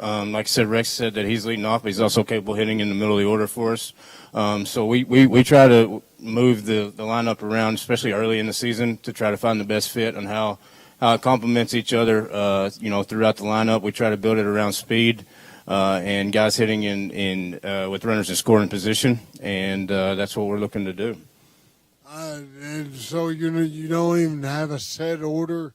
We don't as of right now. We still work on that throughout the year. We've got some guys coming off of injury. We've got some guys trying to find their new roles in their spots. So that lineup can change kind of on a daily basis, and then as the season progresses, we'll kind of settle into what ends up working best for the Bobcats. What about in the field? Same thing in the field, or do you have a starting nine? Yeah, same thing in the field. We like to develop our players to play multiple positions and have position, flexibility in the order, but also in the field as well. And so we rotate a lot of pitchers, and every time a pitcher comes into the game, we rotate kind of defense behind them so they can play multiple positions behind them and be able to be total baseball players. I know catcher is an important position, but it's all won and lost on the bump. Who is the pitching rotation right now for the Walnut Ridge? Well, I'd like to consider ourselves as saying that we have a staff, and you're looking at a couple of them that are right here as well. With we've got a group of senior leaders that are starting pitchers, but also we use those on the back end to close games as well. So goes along with that position flexibility, being able to be a starter, but also come in the game for relief and close. And so that's what we're looking at to find roles for all of our guys. No conference rotation up to now. Not as of right now, no, sir. What about who can we expect to see in that argument? You can expect to see our senior class. This guy sitting next to me is obviously committed to UCA. We've got others as well that can take the ball at any point in time. And so we try to let those guys kind of fight it out and be bulldog. But definitely this guy that's sitting next to my left is going to be at the top of that list for sure. Talk to us about team roles. You're a little above 500 last year, but I'm sure you have higher expectations this year. We do. We came into the season last year. We had 6 guys that have never seen a varsity pitch that started for us last year. So we were depending on some freshmen, some young guys at multiple positions that we've helped develop along the way. And we're looking for this group of 5 senior class to kind of lead the way and lead us to the championship season that we're looking forward to. Rex, personal and team goals. First, start out with personal goals. Personal goals for me, just have a great senior season, one to remember for the rest of my life, and just dominate the conference, dominate the state, be a dog on the mound. And team goals, I'd say, everyone wants to say go all the way, but you got to take it one step at a time. So that's about it for me. You said dominate on the mound, but any particular number as far as wins and losses, ERA, anything along those lines?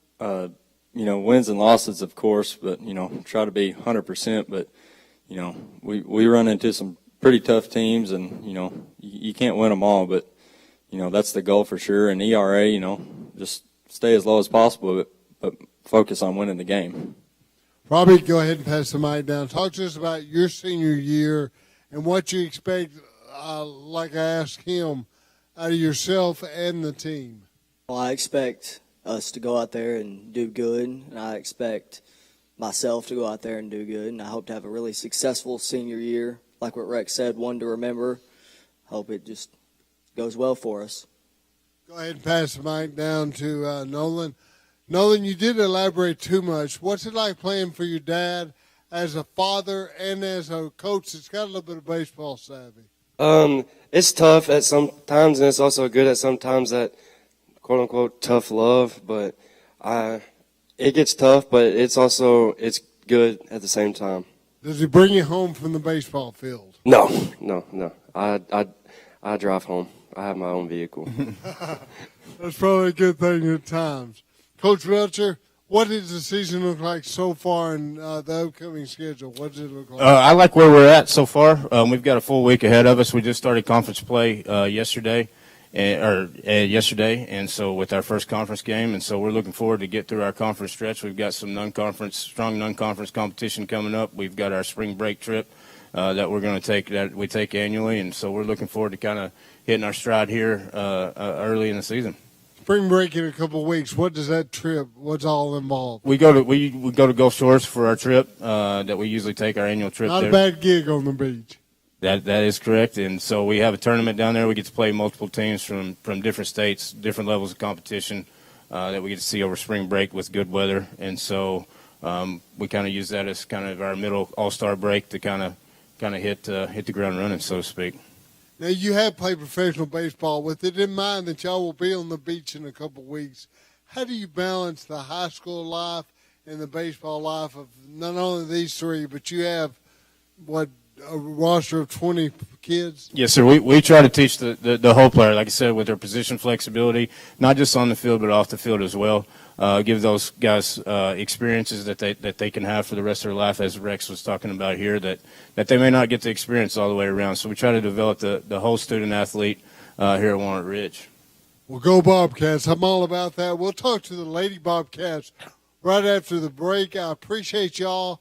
Hope you have a great season, and want everybody to come back and join us on the Suncom Media NEA Sports 2024 Baseball Softball Media Day.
And we are back for the baseball and softball media day here. And we have the Lady Bobcats this time from Walnut Ridge and Coach Moore. Coach, will you just introduce your players and give us an opening statement on your team?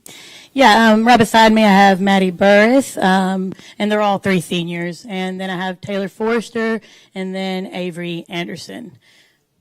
So, Coach, coming in with this being your first year at the helm of the Lady Bobcats, what are you trying to put into your system right now, culture-wise? Like, what have you done this offseason to kind of prepare them? We've worked really hard on fundamentals, the small ball mentality, and I was the assistant last year, so I got to still be around all of these girls, and we really needed to work on our hitting, our offense game, and we've been in the weight room. They come in there 2 times a week before school starts. We're working really hard at that. And just doing everything that we can to build our strength and make it where our offensive game can be a little harder to handle than it was last year. So looking into this season, what would you say your expectations would be for this year, and kind of, go over that a little bit in depth? Well, we didn't graduate any last year. We're a senior-heavy team this year, but last year we didn't make it out of districts, and we're really hoping to make it to regionals this year. And then if we make it to regionals, anything can happen. I just want them to play to the best of their ability, and if that gets us to, the final stop, then that's great. So talking about last season, you kind of mentioned a little bit about last season. What is one thing you've noticed that has, improved the most since last season? Our bats. We've played 2 games so far this season, and in both games we didn't have less than 15 hits, and they've put in all of the hard work in the off season, and it's showing off, and I hope it continues to improve. That is awesome right there. You can't win games if you don't hit the ball. So let's talk about the offensive side. You just talked about hitting the ball. Let's go through 1 through 9, kind of go through the lineup and what you expect from all of them. Yeah, so our leadoff is Carly Broadway. She's a junior. She's my shortstop, and she's a really one of the best slappers that I've seen. She can put the ball right where she wants it, or she can drive it out into the gaps. And then we have Ruthie Bell, another slap hitter. And then we have Lily Bell. Then we have Lily Bell, Ruthie's sister. And then we have Maddie Burris. Then we have Taylor Forrester, Ashton Bradley, who is our freshman pitcher.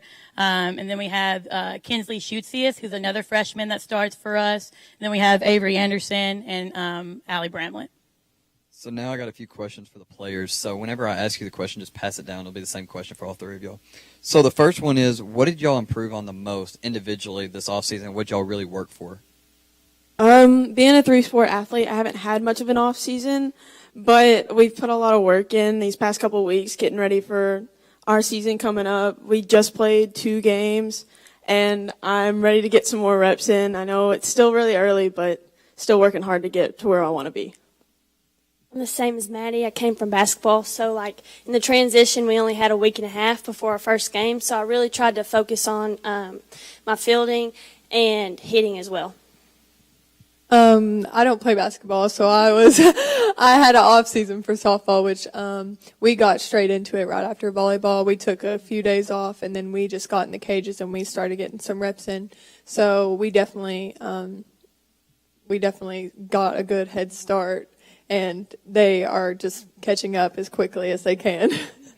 About to say, that is a wild off season right there, but. Coach, let's also talk to you about kind of, go over the pitching rotation as of right now. And we got one. You got one?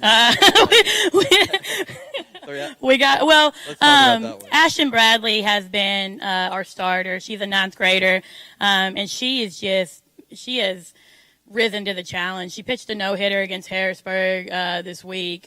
She is a really solid pitcher. And then we have Lily Bell. She pitches our JV games, and she took the mound for us last year at a few varsity matchups. So we have them. But Ashton is just the sweetest girl you ever meet, and she's so humble, and she's really going to be a huge help for us this year. So now we're going to go back to the players here. This is a question that's usually a fun one, and we're going to pass it down the same way. what is one team or one game you look forward to playing the most, and why? Personally, I'm trying to treat every game the same. With it being my senior season, I want to make sure everything stays the same, try and keep that consistency all the way through to see how far we can actually go, so nothing changes a whole lot once we get to the end. I'm the same way, but I really want to play Hoxie. I have a lot of fun playing them. And also I'm looking forward to the beach trip. It's spring break.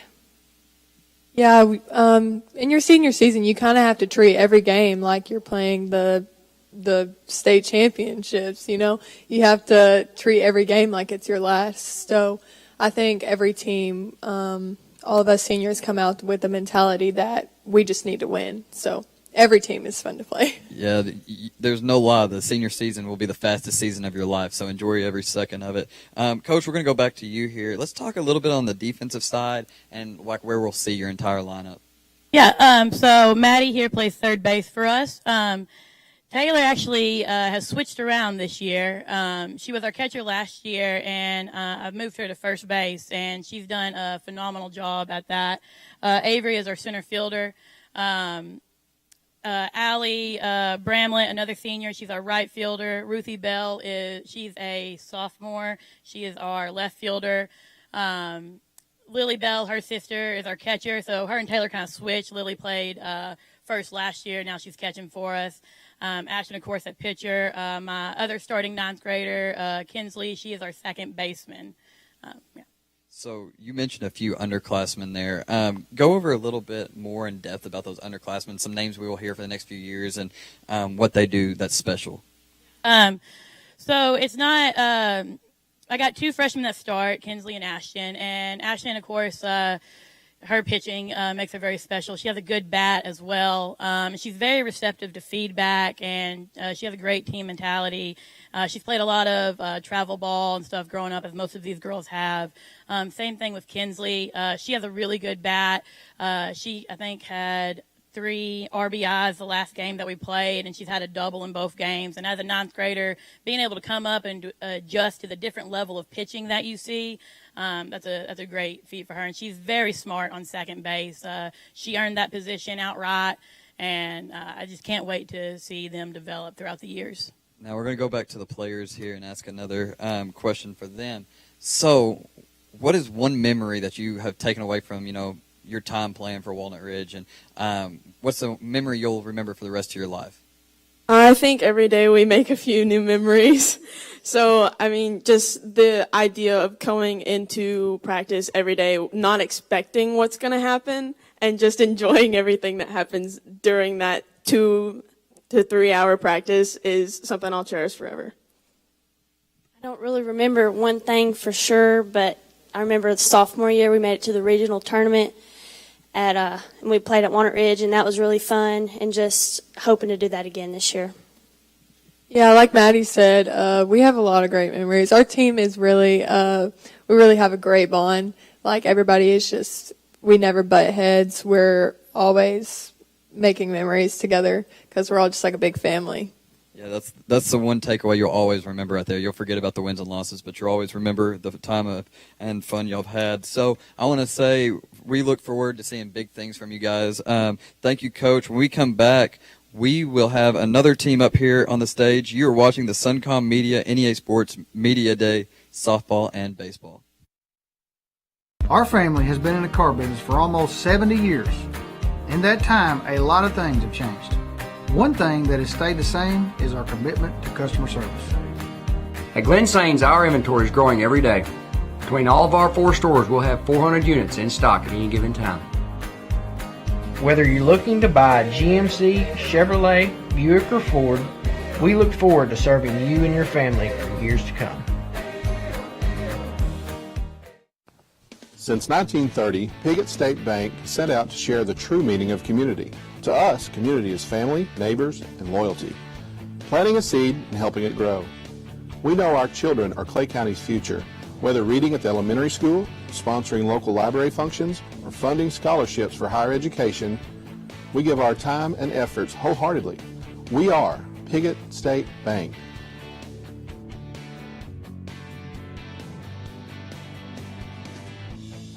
Welcome back to the NEA Sports Softball Baseball Media Day. We have the Piggott baseball team and Coach Seal. Coach, if you'll just introduce the players you brought with us today and then give us a brief opening statement. To my left, I have Lawson Tompkins. He's a senior. Ashton Lemons, he's a senior. And then down there at the end, I have Walker Johnson. He's a senior. Coach Seal, excuse me. I didn't mean to yell at you. Walk us through, you've already played 6 games. Walk us through the season so far and kind of give us a batting order, lineup via your batting order. Yeah, we've played 6 games. We're 2-4 overall. We kind of come out of the gate a little slow. Played Rector. They thumped us pretty good. And then we went to Armorel and played them, and we didn't play our best there either. But after that, we kind of had a meeting at practice, and we come together, and then we won our next 2 games. And then we ran into a buzzsaw last night against Gosnell. You can say come to Jesus meeting. We're in the church, so that's a good thing. Now walk us through the batting order so far. Okay, the batting order so far has been with a junior leading us off with Scott Wright. He gets things going for us. And then we've got Ashton following him in the 2-hole. And then we got another junior and Will Lucas in the 3-hole. And then Lawson here, he bats in the cleanup spot. And then we've got Cole James in the 5th spot. And then Kenyon Littrell follows him. He's another junior. And then Hayden James, who just got injured last night, usually hits in that 7-hole. He'll have to be replaced. He'll be out for the year with another bench player. And then we follow up with Walker in the 8th spot so far, and then finish with Marcus Blasco batting 9th. Lawson, go ahead and throw it over to you. You're a senior. You're a cleanup batter. You're obviously a leader on this team in more ways than one. But talk to us about your role as a senior leader on this Mohawk baseball team. Well, I think as a senior leader, you're supposed to show your juniors and sophomores how to not necessarily play the game, but how to act and to be respectful to umps and your fellow teammates and sometimes even the opposing team. One benefit for your coach, you're listed as playing multiple positions. What have you played so far, and what is your favorite role as far as a defensive player for Piggott? So far, I've played left field, center field, right field, and I have pitched. My favorite has been left field. Okay. Ashton, throw it over to you. You're a senior as well. You're batting the 2-hole, I believe Coach said. Talk to us about your role as a fielder. Where do you play in the field for Piggott? And batting in the 2-hole, what's your jobs there? I play pitcher, catcher, and shortstop. And my role is just to show them to have respect for the game and try your best. Lead back them. I like it. Walker, I believe you're a senior playing for your first year. Is that correct? What prompted you to come out for baseball here in your senior year? Just a little bit behind. Catching's not too bad, but definitely the batting part shows. Okay, get back to you, Coach Hill. Talk about it's all won and lost on the bump. Talk to us about your pitching rotation, maybe your conference starters, and who all can contribute on the mound this year. Well, all of them are having to contribute because we've only got 10 players. So everybody has pretty much got a dose of pitching. But our starter, our ace right here is Ashton Lemons. He gets on the mound for us, and he's a strike thrower. And we've been playing some pretty good defense behind him during those 2-game win streaks. But when we don't play defense, we get rocked pretty good. But Lawson's, he mentioned he's pitched some. He's put in a lot of pitches for us. Will Lucas is another guy that's pitched for us. A guy I talked about a while ago who just got injured last night, Hayden James. He's a lefty. He was having a really good season, and he took one off the thumb last night up at the plate, and then he's injured for the year and won't be back with us. 9? Yes, 9 that has been playing so far. I think we picked another one up yesterday. Okay, good stuff. Talk to us about the Mohawks in the field. Your best fielding positions right now if you went to war right at this current time? Well, our best lineup is with Ashton on the mound, and then Walker at catcher, and then Cole James at first, and then Marcus Blasco at second, and then Will Lucas at third, and then we'd have to bring Scott Wright, who usually plays center field for us.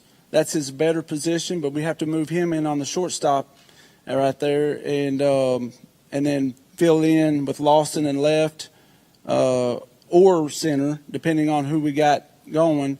And with that, we go from Kenyon Littrell playing one of the corner outfield spots, and now with Hayden out, we're going to have to plug in somebody else out there and right. Talk to us about your conference and what you expect in the conference game. Oh, well, our conference is the 3A3, and it's pretty stacked. You got Gosnell and Rivercrest, who's head and shoulders above everybody else in our conference from what we've been seeing so far. And then it's going to be a dogfight for that 3 and 4 spot coming into district. Respect for all the teams and coaches in our conference. It is tough from top to bottom. There's no easy games, no gimmies.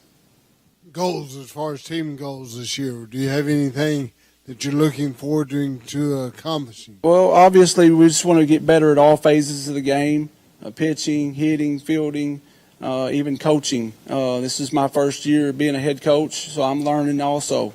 And we just our goal is to get better each and every time we step foot on the field. And we want to at least finish 500 or better for the year. That'd be a great goal to reach. All right, Lawson, talk to you about goals as well. First, let's talk about personal goals. Any stats that you're looking to achieve or anything that you want to accomplish individually first? Well, my sophomore and junior year, I had a really hard time being able to hit the ball. So a personal goal for me this year is just to be able to put a bat on a ball. Okay, Ashton, I'm going to present to you the same question. Talk about individual goals. I would really just like to have a perfect game. Really, just one game, all goes well. And that's feasible. You never know. You have to get bounces and obviously good defense. Talking about defense, Walker, what's it like coming in? And I know the game's won and lost on the mound, but the catcher is the quarterback. You're a first-year player. Have you had any trouble taking over as far as communicating to your teammates and being a leader from the catching position? No, not really. I just feel like I've been a leader in football, so it kind of like translate over to football or to baseball. But me and Ashton, we got a good connection here, so. And with the other pitchers, I also have a good connection with. Well, everybody in the building will tell you I'm a multi-sport fanatic, and I appreciate you being involved in more than one sport. Coach Seal, they're telling me to wrap it up. Go ahead and give us a closing statement and talk to us a little bit more about the Mohawk baseball team. Yeah, we're just a group of kids that, like I said, we have low numbers, so we're all going to have to come together and play for each other and just grind this season out the best we can. Well, I appreciate it. I'll be following the Mohawks and wish y'all the best of luck this year. We'll be right back after the break to talk as Garrett talks to the Piggott Lady Mohawk softball team. Stay right there on the Suncom Media NEA Sports 2024 Softball Baseball Media Day. Since 1930, Piggott State Bank set out to share the true meaning of community. To us, community is family, neighbors, and loyalty. Planting a seed and helping it grow. We know our children are Clay County's future. Whether reading at the elementary school, sponsoring local library functions, or funding scholarships for higher education, we give our time and efforts wholeheartedly. We are Piggott State Bank.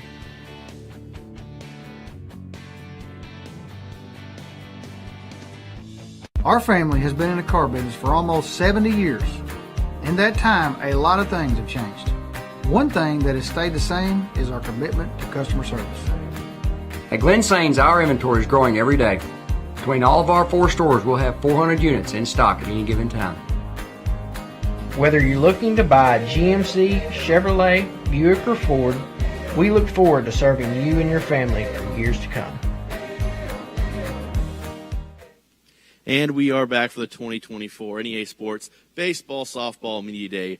We have Coach Bailey now with the Piggott softball team. Coach, will you just introduce the players that you brought with you today and then give us an opening statement on your team? Yes, I have senior Riley Blasco with me to my left and senior Morgan Ron. Coach, we visited for just a few minutes. It's good to see you. Good to visit with you. We don't get to speak as much anymore, but still good to see you. Tell us a little bit about expectations for this. First off, I got to visit with your brother earlier. I didn't know he had taken the assistant job at Gosnell. That's awesome. So the family lineage continues through him. But go ahead, just kind of tell me a little bit about maybe expectations for this year. You know, we spoke, and you've got a lot of youngsters, but just kind of talk about the expectations for this season. Yes, we're young. We are starting 5 freshmen right now. We had our first game yesterday. We saw a lot of positive things. The last couple years, we've really struggled in softball. We've struggled with numbers. We've struggled. We really don't have a whole lot of experience. I've got these 2 seniors with me, and they're 4-year starters. But they've basically been the core for our team every year that they've been with us. So we're just hoping to keep growing our team. I think we're up to 14 right now, which is huge for us.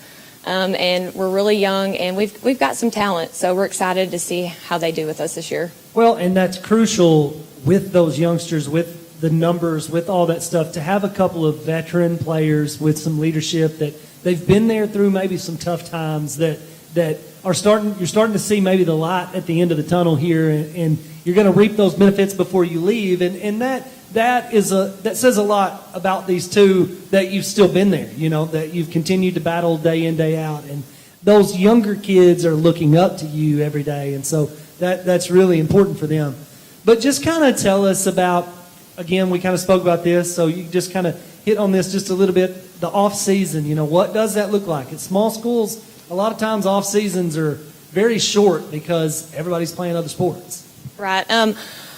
We had a struggle in off season this year because I would say probably 90% of our softball team played basketball, including myself. I'm an assistant for girls basketball, so it's really hard. I mean, there's not enough time in the day to get basketball games and practice in, but also try to get softball in. So it was hard for us this year. Also, our season was a week longer this year because it was the first time we'd made it to regionals since 2006. So we're hoping to kind of build that on that from basketball.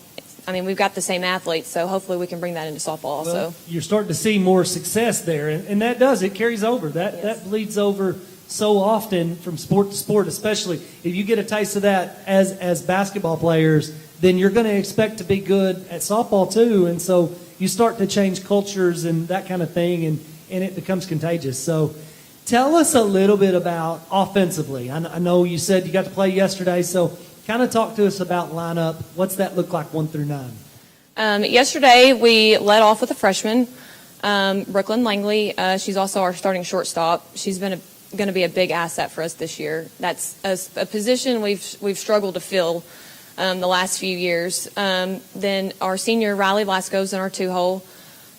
We have a sophomore batting third for us, our catcher Jocelyn. 4 was Sarah Wade. She's a freshman. 5 was a freshman, Libby Brantley. Batting 6 was also a freshman, Molly Coomer.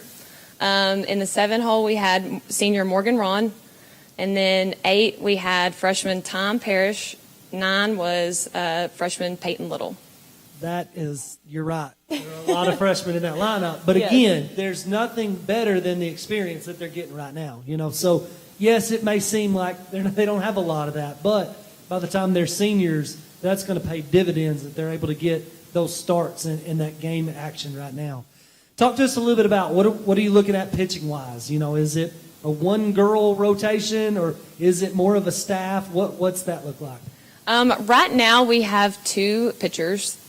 We've got Riley Blasco's our starting pitcher, and then I've got a freshman right now that's we're looking to get her some innings. She pitched the B game for us yesterday, and I've got one more that throws some. I don't know that she's super confident yet, but that's what we're working towards. So hopefully by the end of the season we're looking at having 3 people that we can throw.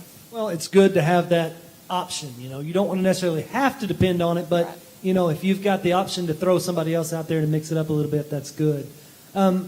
what are some of the strengths maybe of this team? You know, you have youth, but something that you're maybe leaning on more than other things to help you win ball games.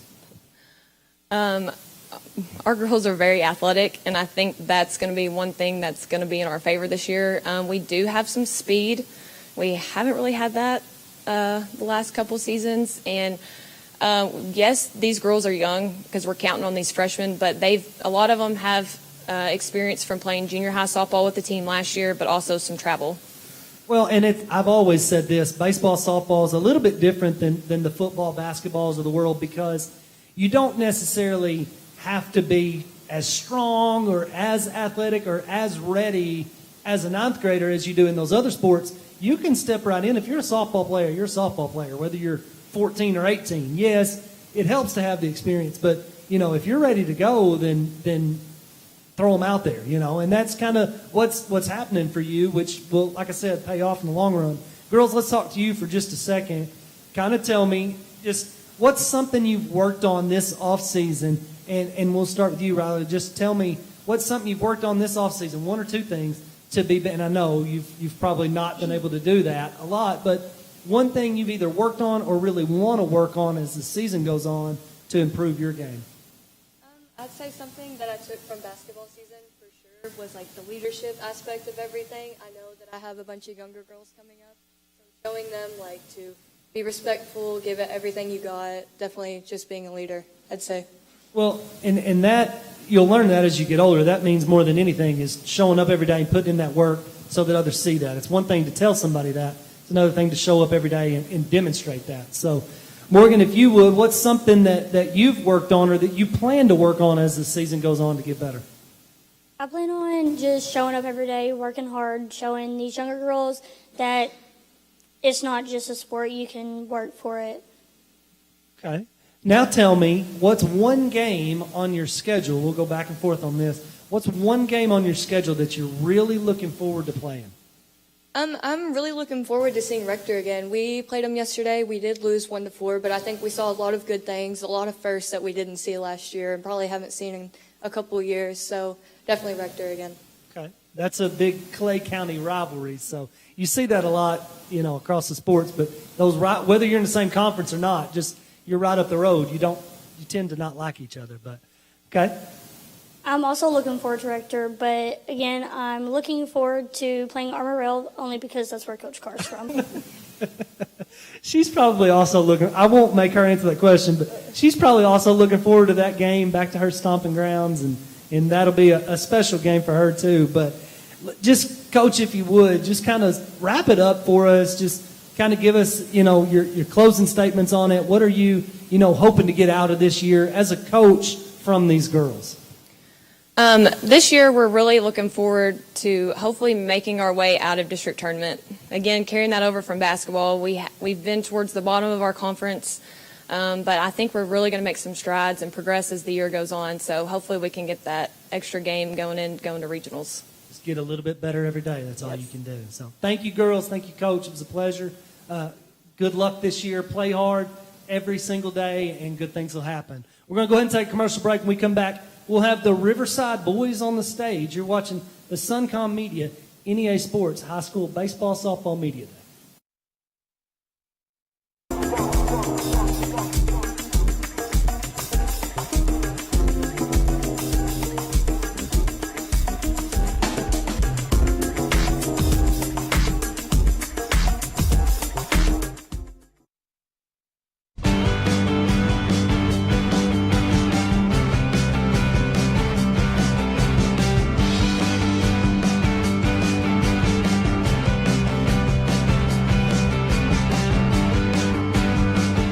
Attention members and guests. Taste the flavor of Mexico at Casamaya Mexican Restaurant in Jonesboro. At Casamaya, all recipes are prepared fresh daily. Tacos, burritos, nachos, sizzling fajitas, salads, and more with unlimited chips and salsa. Dine in or use our convenient drive-thru window. Olé! So don't wait till mañana to try Casamaya Mexican Restaurant on Caraway Road in Jonesboro. Taste the flavor of Mexico today at Casamaya.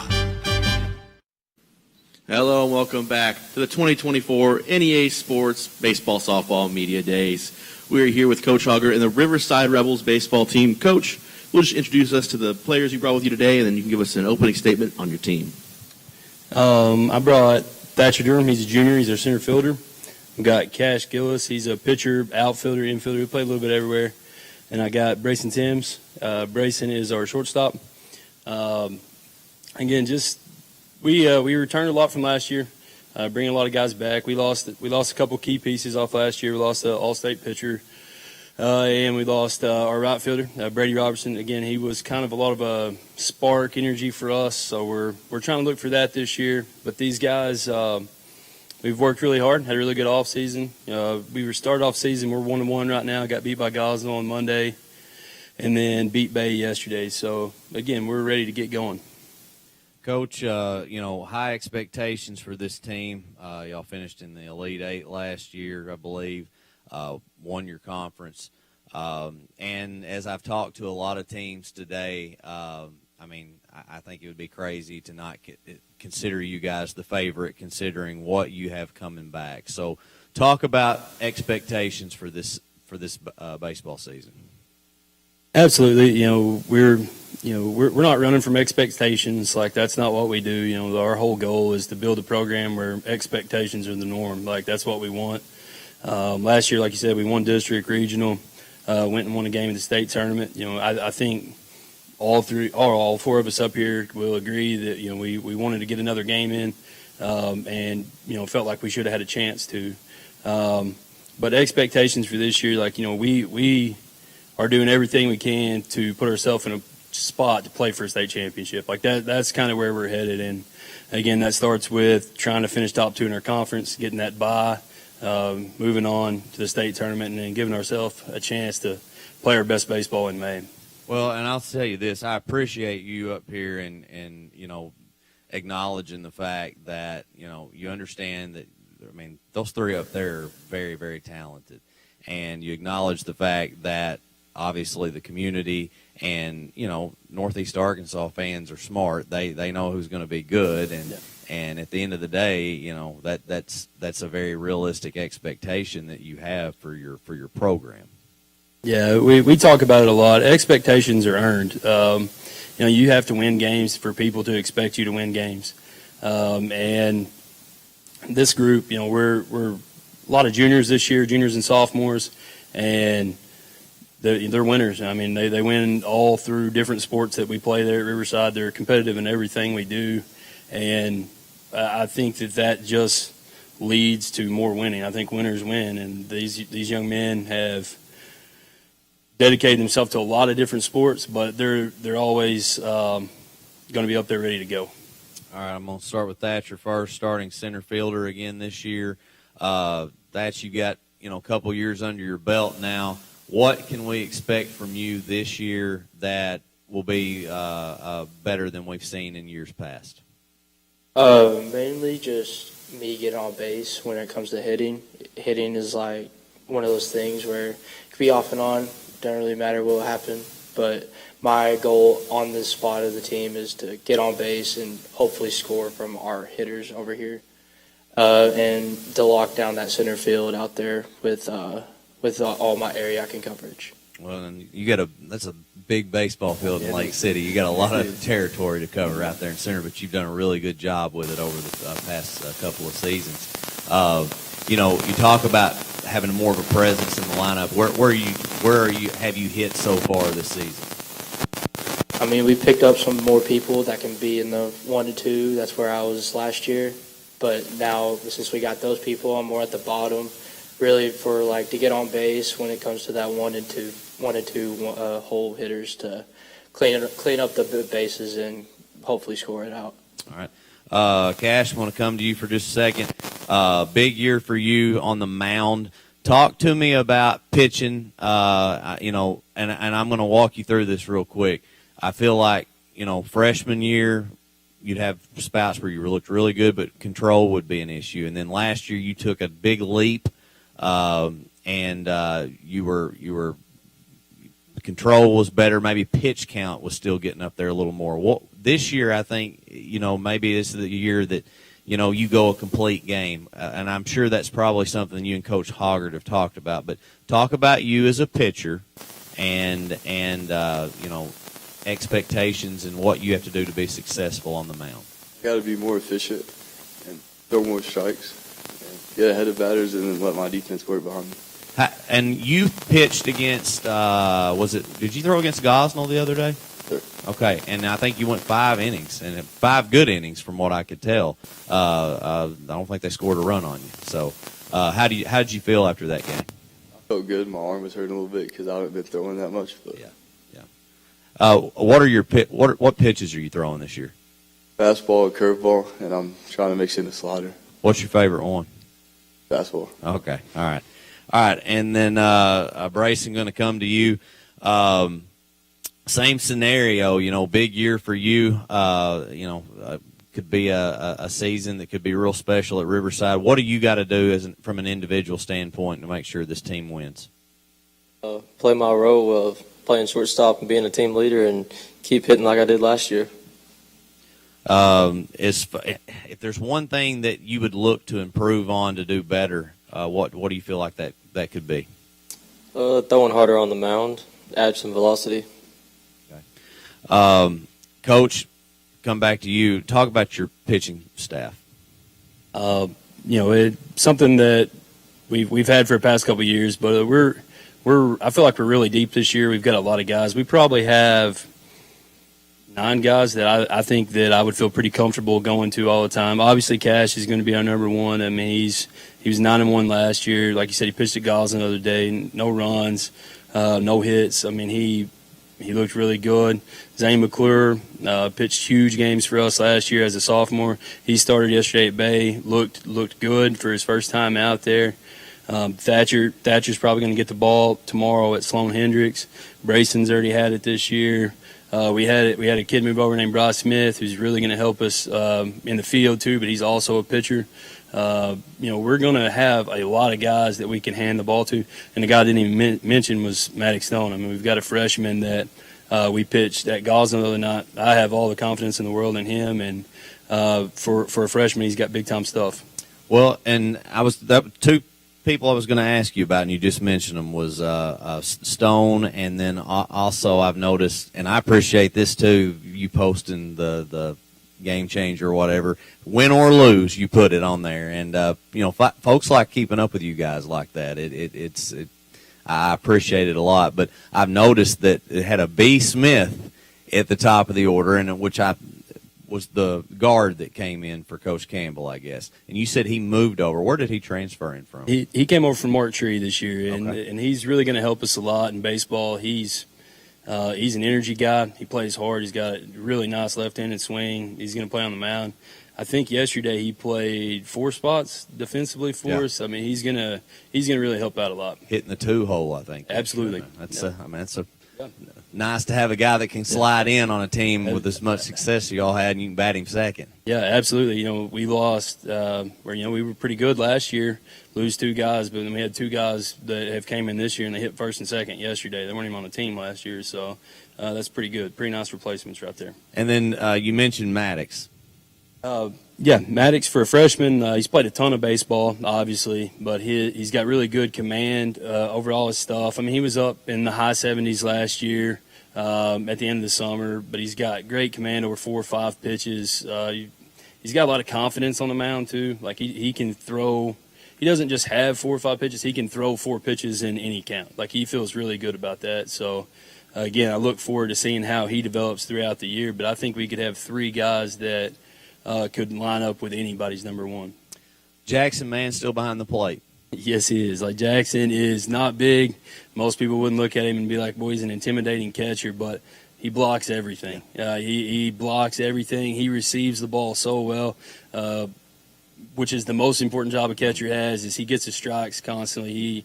He's always in a good position to catch the baseball, and he just doesn't let anything by him. Well, for a kid that was a freshman last year and asked to do that at the high school level and to do it at the success that he did, to me that spoke a lot about your team in general. But the job he did was tremendous. And we have some guys that aren't easy to catch either. I mean, Cash last year, at times, he's throwing a hard breaking ball all the time. I mean, that's tough for a catcher to block constantly. And he did an excellent job last year, and I think he's even better this year. And just, the conference in general, looking around, obviously BIC is going to be tough especially when Nick's on the mound. Rector scored 21 runs the other day against BIC, from what I saw. That's, they're going to be talented, and I think Cross County's gotten better. I've been in this league a long time now. The thing that never changes is there's always good arms. Every year, somebody's got a guy throwing upper 80s, 90, and thing about Rectors, they always score a lot of runs. So again, I feel like that we should be able to be at the top of that. Again, we're not hiding from expectations. Our plan is to win the conference, and but it does look like BIC is going to be there, Rector's going to be there, Cross County's good, EPC's winning games. So again, this league's never easy. There's always good arms. There's always teams that hit it real well. So again, we're just going to have to go out there and play some baseball. All right, well, we look forward to broadcasting some games for you this year. We're going to go ahead and send it to a break, and when we come back, we'll have the state champion, Riverside Lady Rebels, up next on the Media Day event.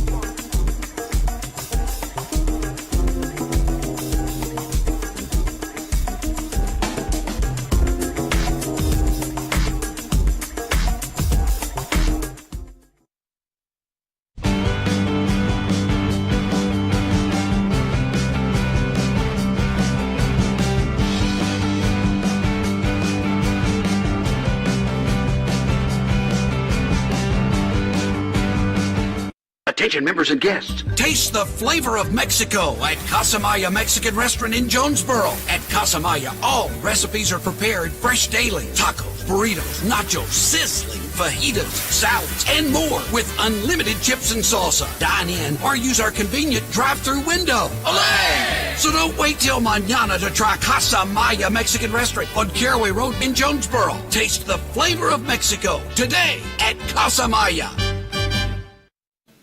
And we are back for the 2024 Baseball Softball Media Days. Now on the stage, we got Coach Akins and the Lady Raiders softball team. Coach, can you just tell us a little bit about the players you brought here today, and then give us an opening statement about your team? Yes. First off, I'd like to say thank you to you guys for doing this. It's nice to see the spring sports get the attention, so we always appreciate that. Next to me is Annalie Qualls. She's our starting center fielder. She's a junior this year. Next to her is Katie Ridge. She's a first baseman and pitcher. She's also a junior. And at the end is Claire Womack, who's a pitcher / DH / sometimes outfielder for us. We had a really strong end of the season last year. We hope to continue that this year. I have a really good group of juniors. 3 of them on the stage. I got 2 more that deserve to be up here in Kaylee Cox and Brooklyn Berry. We have a good sophomore class that started out as freshmen last year that have gotten better, and we have a freshman to add. We did graduate 2 senior starters last year, but I think we're ready to go.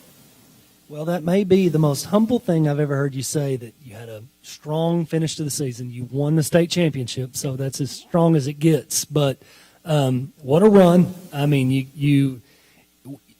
the talent level is really impressive. So great job last year, ladies.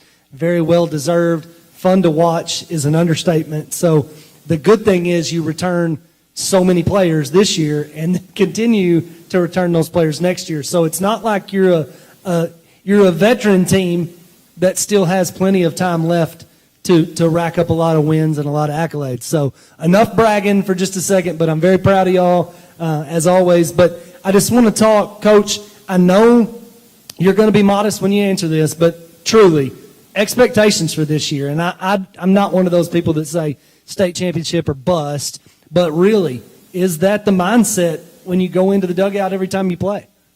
Well, I think the expectations for this year, obviously we want to be in it to the end. I mean, that's the goal. But I think our expectation is just to be playing our best softball at the end of the year when you get there. I think that's how it works. In order to win a championship, I think you're going to have some things go your way. You definitely have to be peaking at the right time. You said earlier, what an amazing finish, what a great run. I think we were clicking at the right time last year. So the expectation is just to make sure that we do whatever we need to throughout the season so that we're clicking at the same time this year. Well, and I think, if we're being honest, early in the year last year, if we sat here at Media Day before the season last year, we would have said EPC is probably the favorite to win the conference or to win the state tournament last year. But as the year went on, that switched. I mean, and that's not a knock at them. It's just that you girls rose to the occasion. I mean, you just got better every day, and you just proved that you were the team to beat. So, you took that role last year and moved into that. Now, this year, game in, game out, you're going to have that target on your back. Everybody's going to want to play you. I mean, and you girls understand that from basketball. Everybody wants to play you. Everybody wants to beat you. So what is that like? I'm going to start with you, Coach. I want you to kind of tell me, what's that like as a coach? And then we're going to kind of go down the list, and we're going to talk about that with you girls too. Well, we talk about that in practice almost every day. I tell them that winning a championship is difficult, but defending one may be even harder because you have a target on your back every single game. And I like the challenge of it. I like the expectation. Last year, I think I enjoyed being able to kind of maybe slip up on some people. Even when you get to the postseason, they're not really looking at you. They all have their favorites and things like that. But going into this year, it's nice to know that game in and game out that we're going to be in games. The biggest thing is I would love to sit here and take credit for all of the stuff that we do, but I mean, this is just such an amazing group of girls and softball players. They've done it all their lives. They put in the time, they put in the work. The job's pretty much easy for me. I just have to stay out of the way. Well, hey, you said it. No, I'm just kidding. Annalie, tell me, what's it like, knowing going into this year, every time you step off the bus that, hey, they really want to beat us. Not that they didn't before, but now it's a little bit different. What's that mentality like? Like TJ said, last year we could probably slip up on a lot of people, and this year people are going to be looking out for us more. And I like the fact that people know who we are now, because last year everybody was like, oh, we can probably get past this team. So. Katie, what about you? What do you think? Like, how do you approach it game in, game out, knowing that you've got that target? I'm sorry. I really try not to let myself think about it because I don't want to get too in my head. But I agree with TJ and Annalie. I think that it's really something we're going to have to watch for, and then we're going to have to be prepared as well. Okay. Well, Claire, I'm going to move down to you. You really are going to have that target more so now because you have established yourself as the girl, and that's tough sometimes. That's not fair either sometimes. But how do you approach that going into every game, knowing, hey, I'm better than everybody I'm facing? And I mean, that's just the way it is. Like, how do you maintain that focus knowing that? I mean, winning has obviously given me more confidence, but I don't know. It's nice to be everyone's big game. I think it's a nice challenge. Well, it keeps you rising to the occasion. If you know, hey, I've still got to give my best effort every day because I'm going to get theirs, then it keeps you honest and it keeps you humble and it keeps you working. Otherwise, you're just going to show up and play, and that's how you start getting beat. So, Coach, talk to me a little bit about offensively. What are we looking at lineup 1 through 9? What's a normal day look like? Annalie leads off for us. She's got speed and power in the leadoff spot. For a lot of teams, she probably wouldn't be leadoff because of how hard she can hit the ball, but it works for us. Kaylee Cox bats second. She's our shortstop. She's a junior. She deserves to be up on the stage just as much as anybody else. She's an outstanding hitter, patient, perfect in the 2-hole. Brooklyn Berry is batting third for us this year. She moved up a little bit to take the spot of Mackenzie Thomas, who graduated last year. Brooklyn's a little bulldog, just an outstanding player. Once again, could easily be setting up here. Katie has been our cleanup girl for the last 2 years and probably will be until she graduates. Claire bats fifth. She's already got 2 home runs this year, so she does a good job. Riley Akins is batting sixth for us this year. Carly Jo Womack's batting seventh. Blakely Biggers, a freshman, is coming in the 8-hole, and then Bennett Durham has been batting ninth for us this year.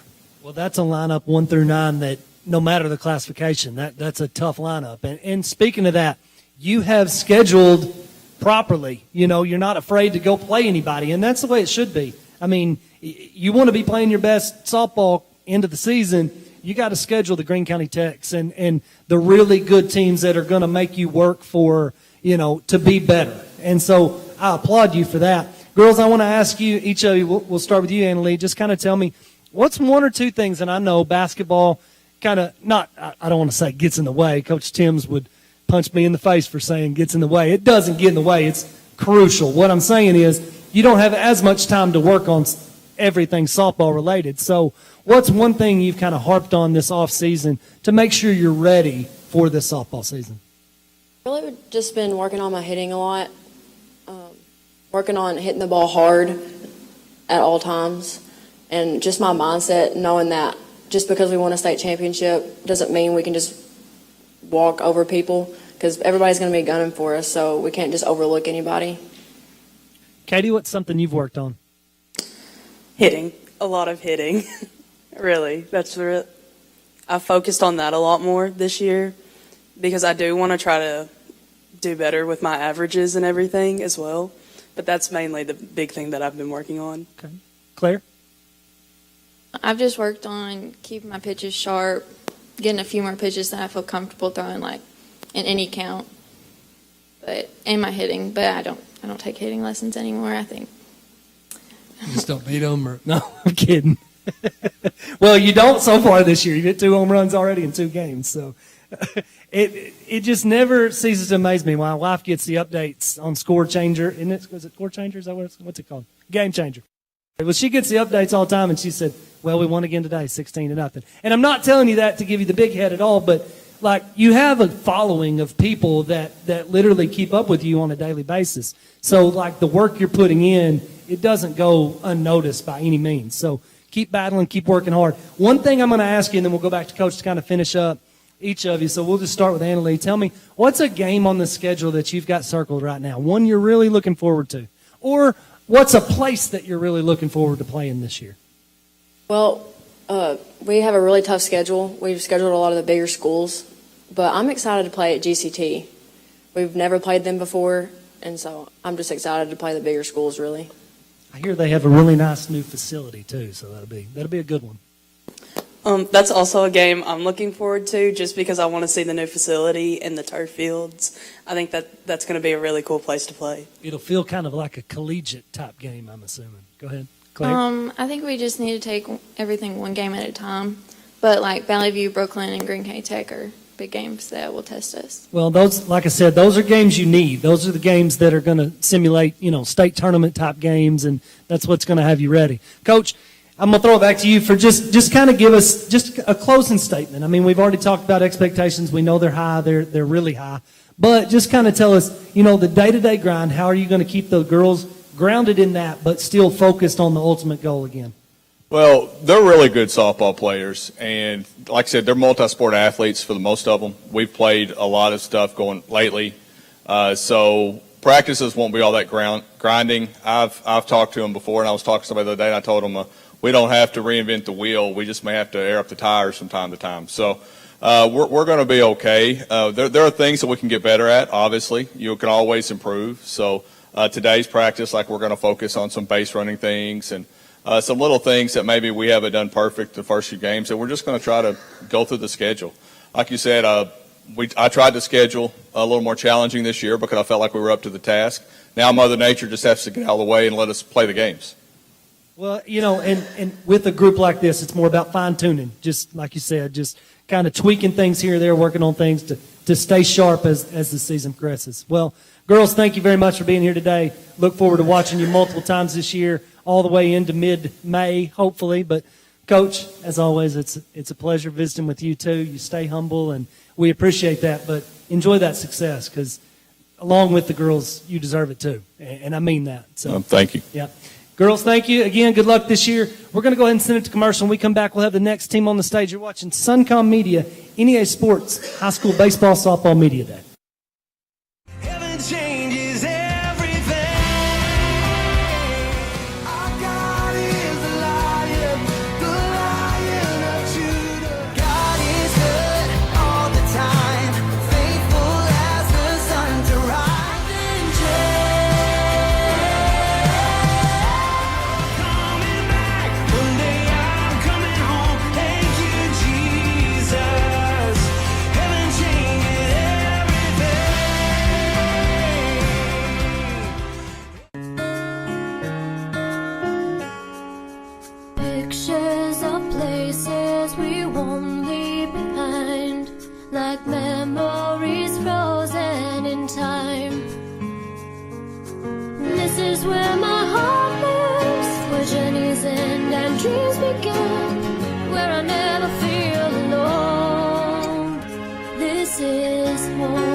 Welcome back to the NEA Sports Baseball Softball Media Day. We now have the Bay Lady Yellow Jackets softball team up, and Coach Stroh. Coach, will you tell us a little bit about the players you brought with you today, and then give us an opening statement about your team? Yeah, I brought Savannah Oldman with us today, and she's our leadoff hitter, senior shortstop, and Maddie Suter is senior and plays third base. Our Yellow Jacket team is excited for the season that's ahead. We have some good players. We lost some good players. We've added some talent, and we're excited to see what the year brings us. Coach, y'all played 1-2 games already? We played 3. 3 games, okay. Talk about, early season, and, it's early, like getting out there those first couple of games and just taking actual live at-bats. I know that's it takes just a little bit to get used to, but what positive have you seen so far from your players? One positive that I've seen, our girls have played hard. We've made some errors, but we haven't compounded those errors. We've kept the ball in front of us and really limited the damage when stuff like that happened. Okay.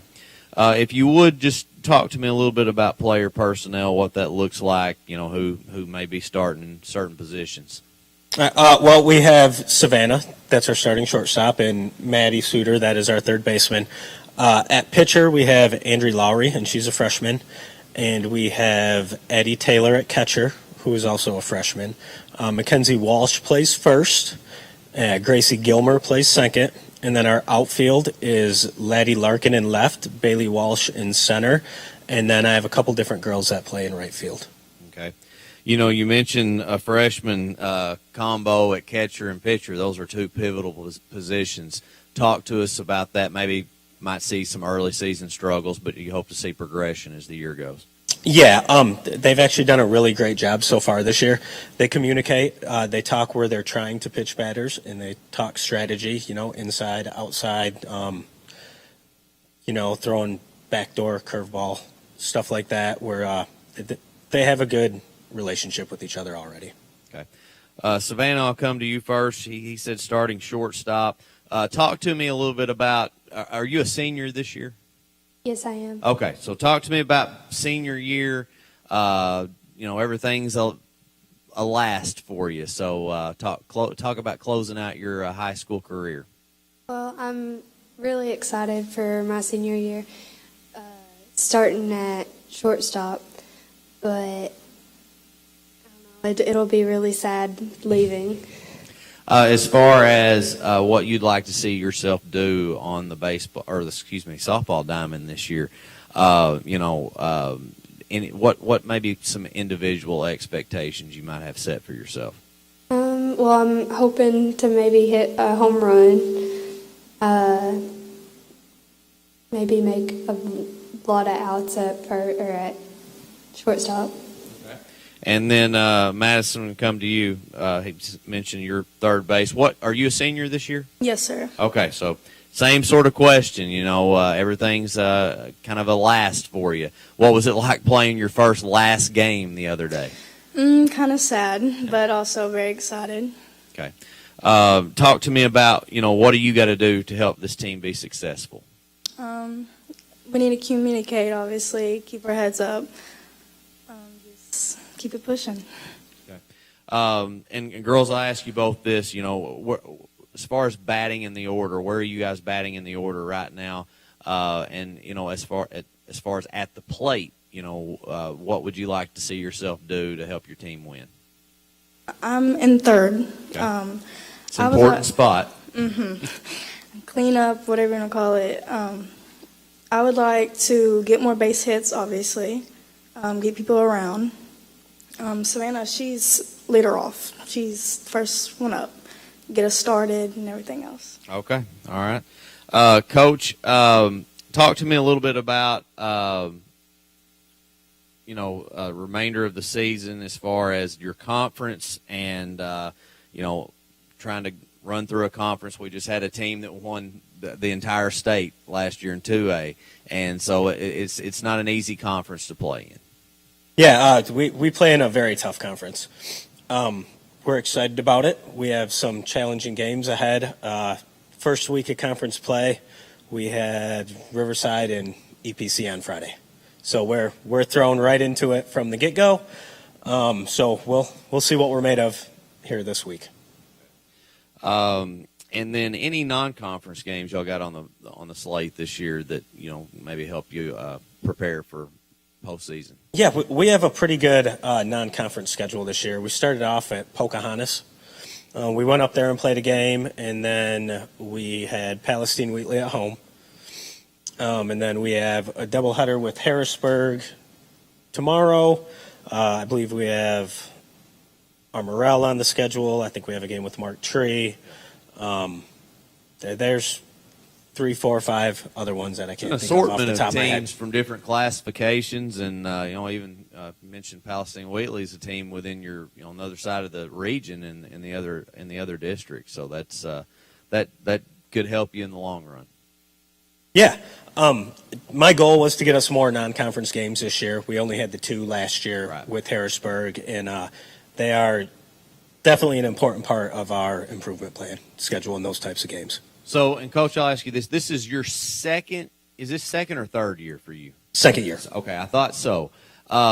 Talk to me about, trying to help build the program.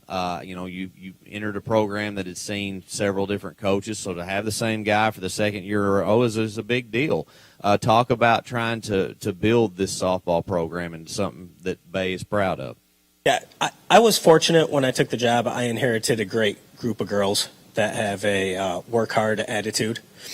It's tough when you have a different coach year after year after year, and it's important for the stability of the program to have somebody that they can look forward to. And when we talk about being a family, we're together, for the long run. Well, Coach, we sure appreciate you guys coming today. Wish you the best of luck this season. And we're going to go ahead and send it to a commercial break. And when we return, we've got 2 more teams left here on our Northeast Arkansas Softball Baseball Media Day.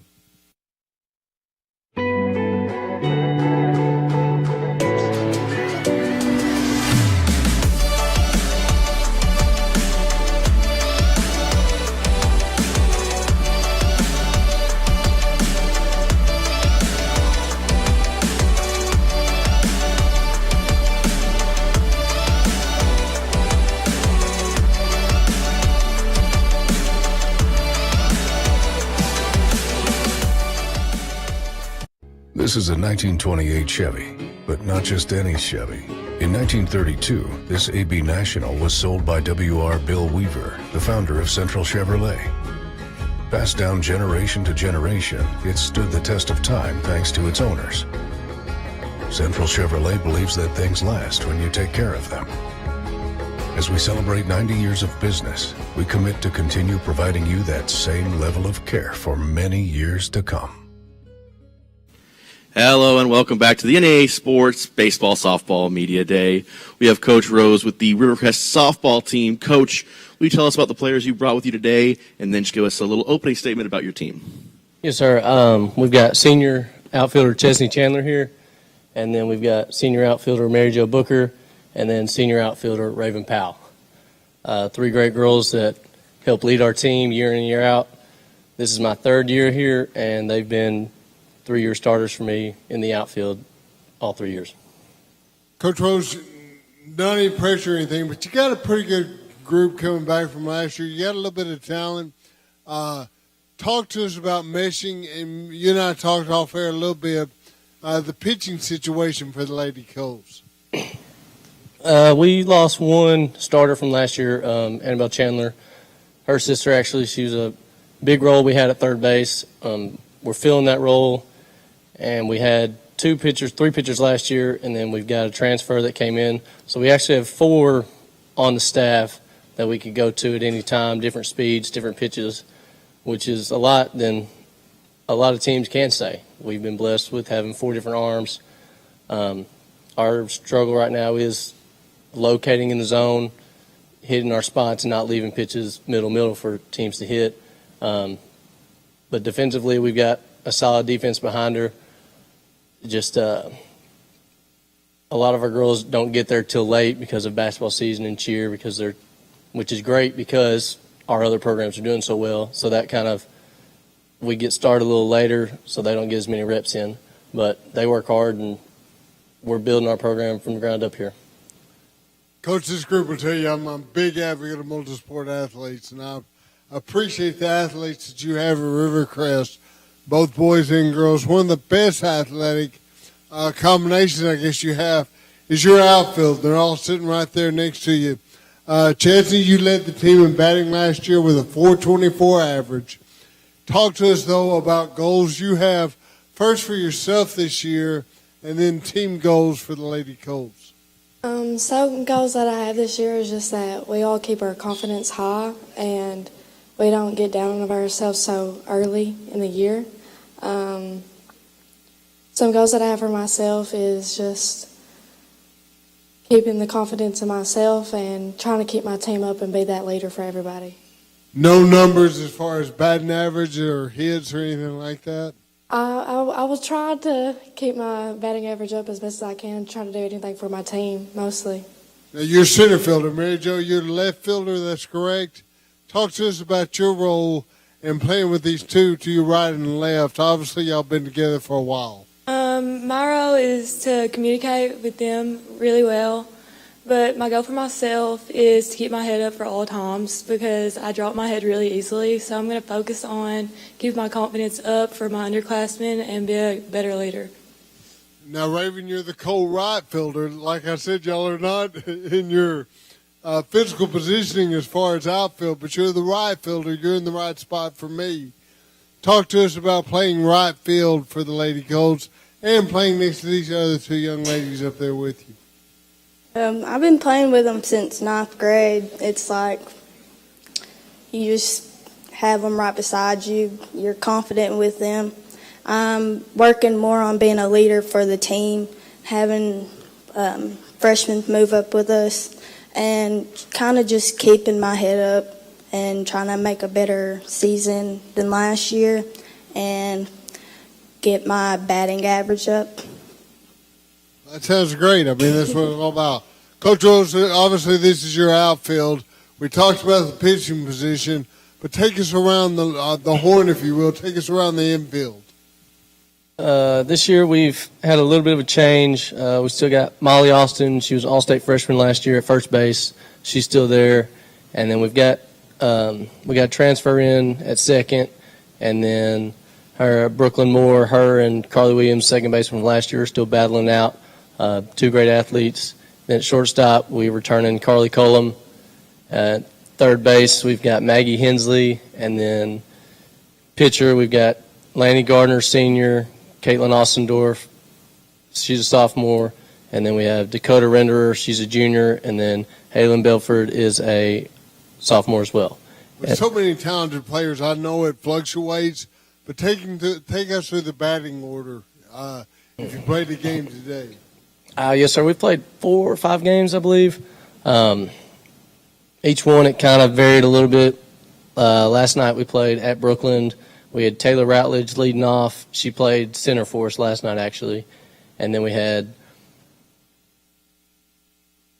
Brooklyn Moore at second base. She was batting in the 2-hole. Then we had Chesney was batting 3. Where'd Chesney play last night? She played third base last night, actually. Okay. She moved over. And then Raven, she batted after Chesney in the 4-hole. And then Molly Austin was the 5-hole. And then Mary Jo was in the 6. And then Carly Williams was 7. She DP'd for us. And then we had Ella Gonzalez, who's a freshman catcher. And then we had Carly Cullum batting 9. You mentioned your freshman catcher. Talk to us about some of the underclassmen and the roles they play on this senior-heavy Colt softball team.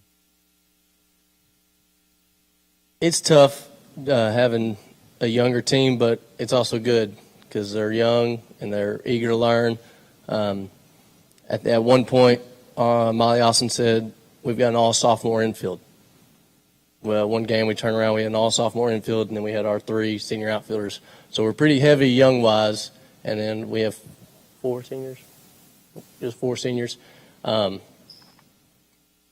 it's great because then it's great for that because they can look up to these 3 on how to lead when they're gone, and the juniors can look up to them, and it just keeps the culture keeps building.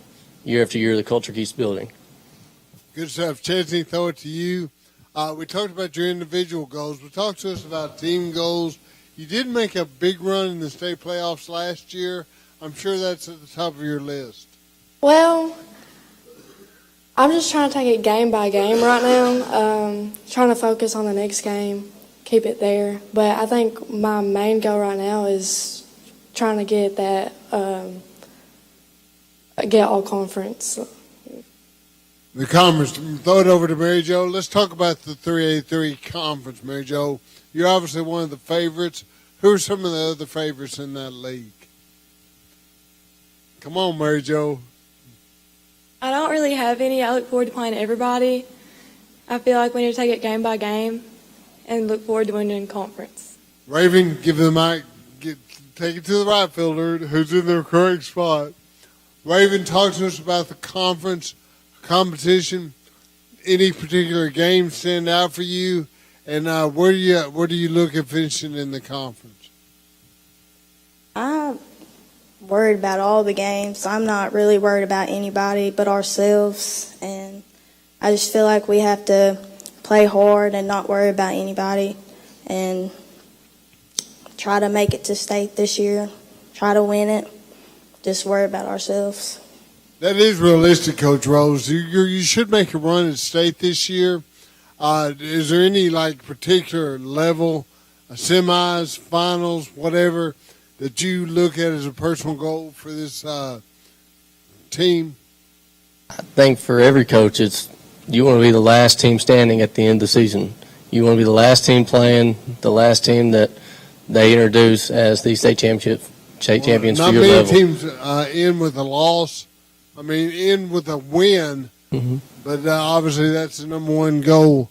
What about, you mentioned you had a lot coming from basketball and stuff. How many multi-sport athletes, and how do you juggle that in the off season? In the off season, we got one or two basketball girls, but majority of ours, they cheer. So they've got their cheer season in the fall, so they're gone a lot. And then they're cheering for football games, and then November, December rolls around, then they're cheering for basketball games, and they're trying to be there every day they can. And then basketball season goes into our first couple weeks if they're still winning, which, like you said, we've got a multitude of athletes at Rivercrest, and our other coaches do a great job keeping them well and making runs in the state tournament. And so I think one week they cheered at 2 games, and then they came over and played a game, and then went back and cheered, and then came back and played another game. So they balance, I will say they balance it really well. I know they're tired a lot, and they help push through, but they do a really good job. Chesney, I'll ask you a question. I want to make you think a little bit. I don't know if you fully understand right now the level of talent that goes through Rivercrest High School. Phenomenal across the board, all sports, boys and girls. 20 years from now, how do you look back and see yourself as part of that great tradition at Rivercrest? I mean, I would be proud to be around so many athletes that are really good, and I don't know. That is a hard question. Yes, Mary Jo, throw the question. Now, you're a cheerleader? Yes, sir. Talk to me about cheering at in the state finals, football. Basketball team was phenomenal, and now gearing up to play left field for the Lady Cole softball team. It's really hard to juggle all of them at one time, but whenever we get back to softball, it kind of slows down, but then it picks up. But it's really fun to always have something to do, but although it's really tiring. I appreciate that. Raven, I'll throw the same question to you. What does it mean to you, this is a very vague question, I know, to be a Rivercrest Colt and come from such great tradition?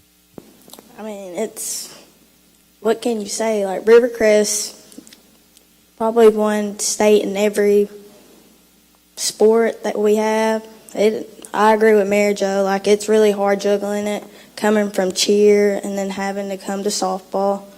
You just got to handle it well. But I'm proud of the school. Well, I'll give you a little advice. Cherish these moments, because when you're an old retired guy like me, you'll have a lot to look back on. And y'all do so much success at Rivercrest. Coach are telling me to wrap it up. Kind of give us a closing statement and talk to us one last time about the Rivercrest Lady Colts. We're just really excited about the season. We've scheduled some tough games to get us ready for that postseason run, getting us ready for the Boonvilles, the Baptist Preps, the Harding Academies, the Atkins, all those teams that year in, year out are making a run in 3A softball. So we're trying to get ready for them and get ready for our conference and then our region and just take it one game at a time like these ladies said. They've given great answers, and I think it shows why they're great leaders on this team. Part of that great tradition are phenomenal facilities. I'm all about Rivercrest High School. I promise you that. Go Lady Colts, go Colts. We'll be right back to wrap it up with the Harrisburg Lady Hornets. Their softball team, Parker, will do the interviewing, so stay with us on the Suncom Media NEA Sports 2024 Softball Baseball Media Day. The Harrisburg School District serves the community of Poinsett County to offer the highest quality education possible. The Harrisburg School District proudly supports the Harrisburg Hornets in all of their athletic endeavors.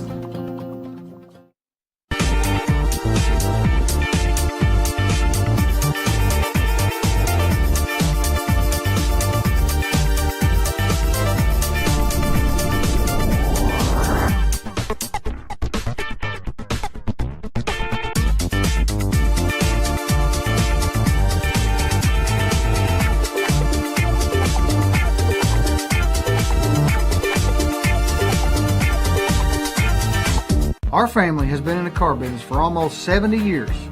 In that time, a lot of things have changed. One thing that has stayed the same is our commitment to customer service. At Glen Sains, our inventory is growing every day. Between all of our 4 stores, we'll have 400 units in stock at any given time. Whether you're looking to buy a GMC, Chevrolet, Buick, or Ford, we look forward to serving you and your family for years to come. And welcome back to the 2024 NEA Sports Baseball Softball Media Days. Last but certainly not least, we have the Harrisburg Lady Hornets and Coach Buchanan. Coach, will you introduce us to the players you brought here today and give us a little opening statement about your team? Sure. I have 3 of my team leaders with me. I have senior Callie Caldwell. She's starting at second for us this year. I have junior Hannah Morales. She's going to catch for us and play center field. And I have Holly Moore. She's also a junior, and she's our pitcher. Coach, looking at y'all's roster, y'all have 8 players returning from last year, including 5 starters. What kind of experience, and what do you think that will help this year mostly? Well, it's nice to have a team where you have people that have been on the field before together. That's always helpful. They know how each other play. However, last year we had a really new team. Some of those girls that are returning from last year that were starters had never played before. So they're still new players to softball, but they're doing a great job for us. So, as a coach, what would you say your expectations would be for this season? I have really high expectations for this team. Like you said, we have 8 returning players. We also have 9 new players. 8 of those girls are freshmen, but a lot of those girls have been playing travel ball, and they're really solid players. So I'm really excited to add them to this year's team, and they're really going to help us a lot. We got one more coach for you. One more question for you, Coach. But last season to this season, what would you say the biggest improvement would be off the field and on the field? The biggest improvement is for sure having girls that have just a softball IQ, some experience. Last year we had to kind of beg people to play. We were short. We didn't have any 9th graders coming up last year. So we had no 9th graders. I had to go in the cafeteria one day and beg people to play. So we had several players that had never played the sport before, and it was just really difficult to try to build their softball IQ. This year we have a team that's coming in with a high softball IQ. They're very knowledgeable about how to play the game, and so it's just working on those skills and fundamentals and putting all of them together. That's awesome. Now, for the players, I got a question for all of y'all. So whenever you answer, pass the mic down, and then we're going to pass it back with that. So what is one thing or 2 things that you kind of focused on this off season at improving, and that can be off the field or on the field? I would like to improve my batting skills and my mentality skills, because one bad play and you're constantly thinking you messed up the whole game. I just would like to fix that. I had a very short, off season because I play basketball, and so I was done with basketball and had to go straight into softball. But I do hitting lessons, so I'm mainly just focused on my hitting and working on catching and possibly playing outfield. In off season, I really focused on batting to try to get up because it wasn't the greatest last year. I focused a lot on my pitching, trying to get that better and make my pitches more accurate. So the next question I have for y'all would be, what is one game that's circled on y'all's calendar that you're looking forward to playing, and give us an explanation why. I would say the Gosnell game, just because they were one of the better teams we played last year. It's always good to have a challenge. I'm going to say the same thing because their competition level is high, and just competing with them. Last year we competed, but they were still probably one of the better teams. And this year I think with our skill wise, we're going to have a good competition against them this year.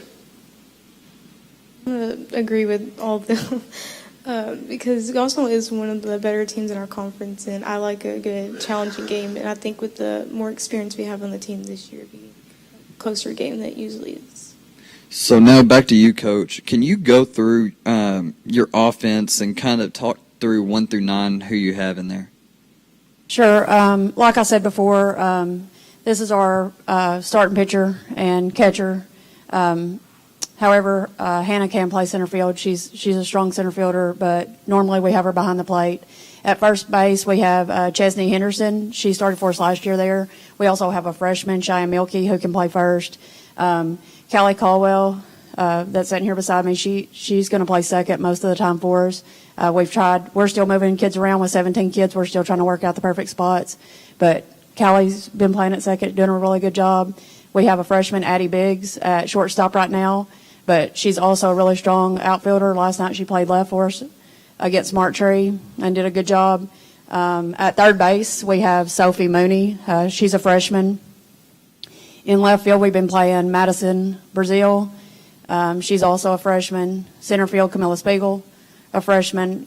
And in right field, we've tried several people there. Who started there last night?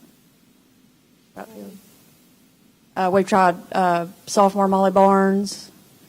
No, somebody. I'm trying to think who started there last night. We've moved right field around so much I can't think who was there last night. Oh yeah, Madison. We moved Madison from left last night to right and put our shortstop Addie Biggs in left. So we're moving them around. We're still trying to find the perfect spot for them. We got a lot of talent and just trying to find where they click. So one question we always ask our coach would be kind of the outlook of this team and kind of the outlook of the conference. Can you go through a little bit of the conference and what you are expecting from this conference? Yeah, so for the conference, for sure, I'm with these girls. We want to play Gosnell, Rivercrest. Those teams were really tough last year. We look forward to playing them this year with that softball IQ I talked about earlier. That's going to be a real game changer for us. We split with Manila last year. We beat them. Well, actually, we beat them twice, and they beat us in the first round of district. So I look forward to playing Manila again this year. We plan on finishing towards the top of the conference for sure. Now we're going to go back to the players. We always ask this question because sports are more than just winning games. So the question I have for y'all would be, what is one memory you're going to remember for the rest of your life from this team? Just the friendships in general that I made along the way, with memories with them, the bus rides, just the plays, all that good stuff. I'm definitely going to remember probably the good plays that we have, like maybe like a double play or anything like that. Definitely the bus rides, those are always fun. Listening to music and just getting along with everybody is always fun. I'm going to agree with Hannah. The bus rides are something else. I'm going to miss just hanging out with them and practicing and getting to know all of them and all that. So, Coach, I will ask you now. Can you give us a closing statement? Sure. We are really excited about this season. We're looking for a state run. I think this is the team that can do it. They started out really strong this season with a game at Truman. As a team, they batted .523 and had 2 errors. Couldn't really ask for a better game to start our season, and I look to finish the same way, really strong. Coach, we appreciate y'all coming on, and we look forward to seeing y'all do big things this year. So, with that being said, we're going to toss it up to Ryan now to conclude this. All right, well, Coach, thank you. I got to ask your dog's name. I got to ask that. Yeah, I should have introduced the dog. This is Tess. She is actually the Harrisburg Elementary School service dog. That's awesome. But she travels with us. She's our bat dog. Okay, well, that's the first. We've had many media days. We've never had a dog, so that's awesome. But we want to thank everybody for tuning in to today's Baseball Softball Media Day, our second annual event for this. Of course, we've hosted football and basketball for a long time now, and just very fortunate to be able to do this for our spring sports. So I want to thank multiple people, Temple Baptist Church for hosting us today, also our partnership with KJMB, Northeast Arkansas News, and Glenn Sane in their sponsoring today's event. For Suncom Media and for NEA Sports, I want to thank everybody that played a role in today's events. I'm Ryan Fletcher saying so long, everybody.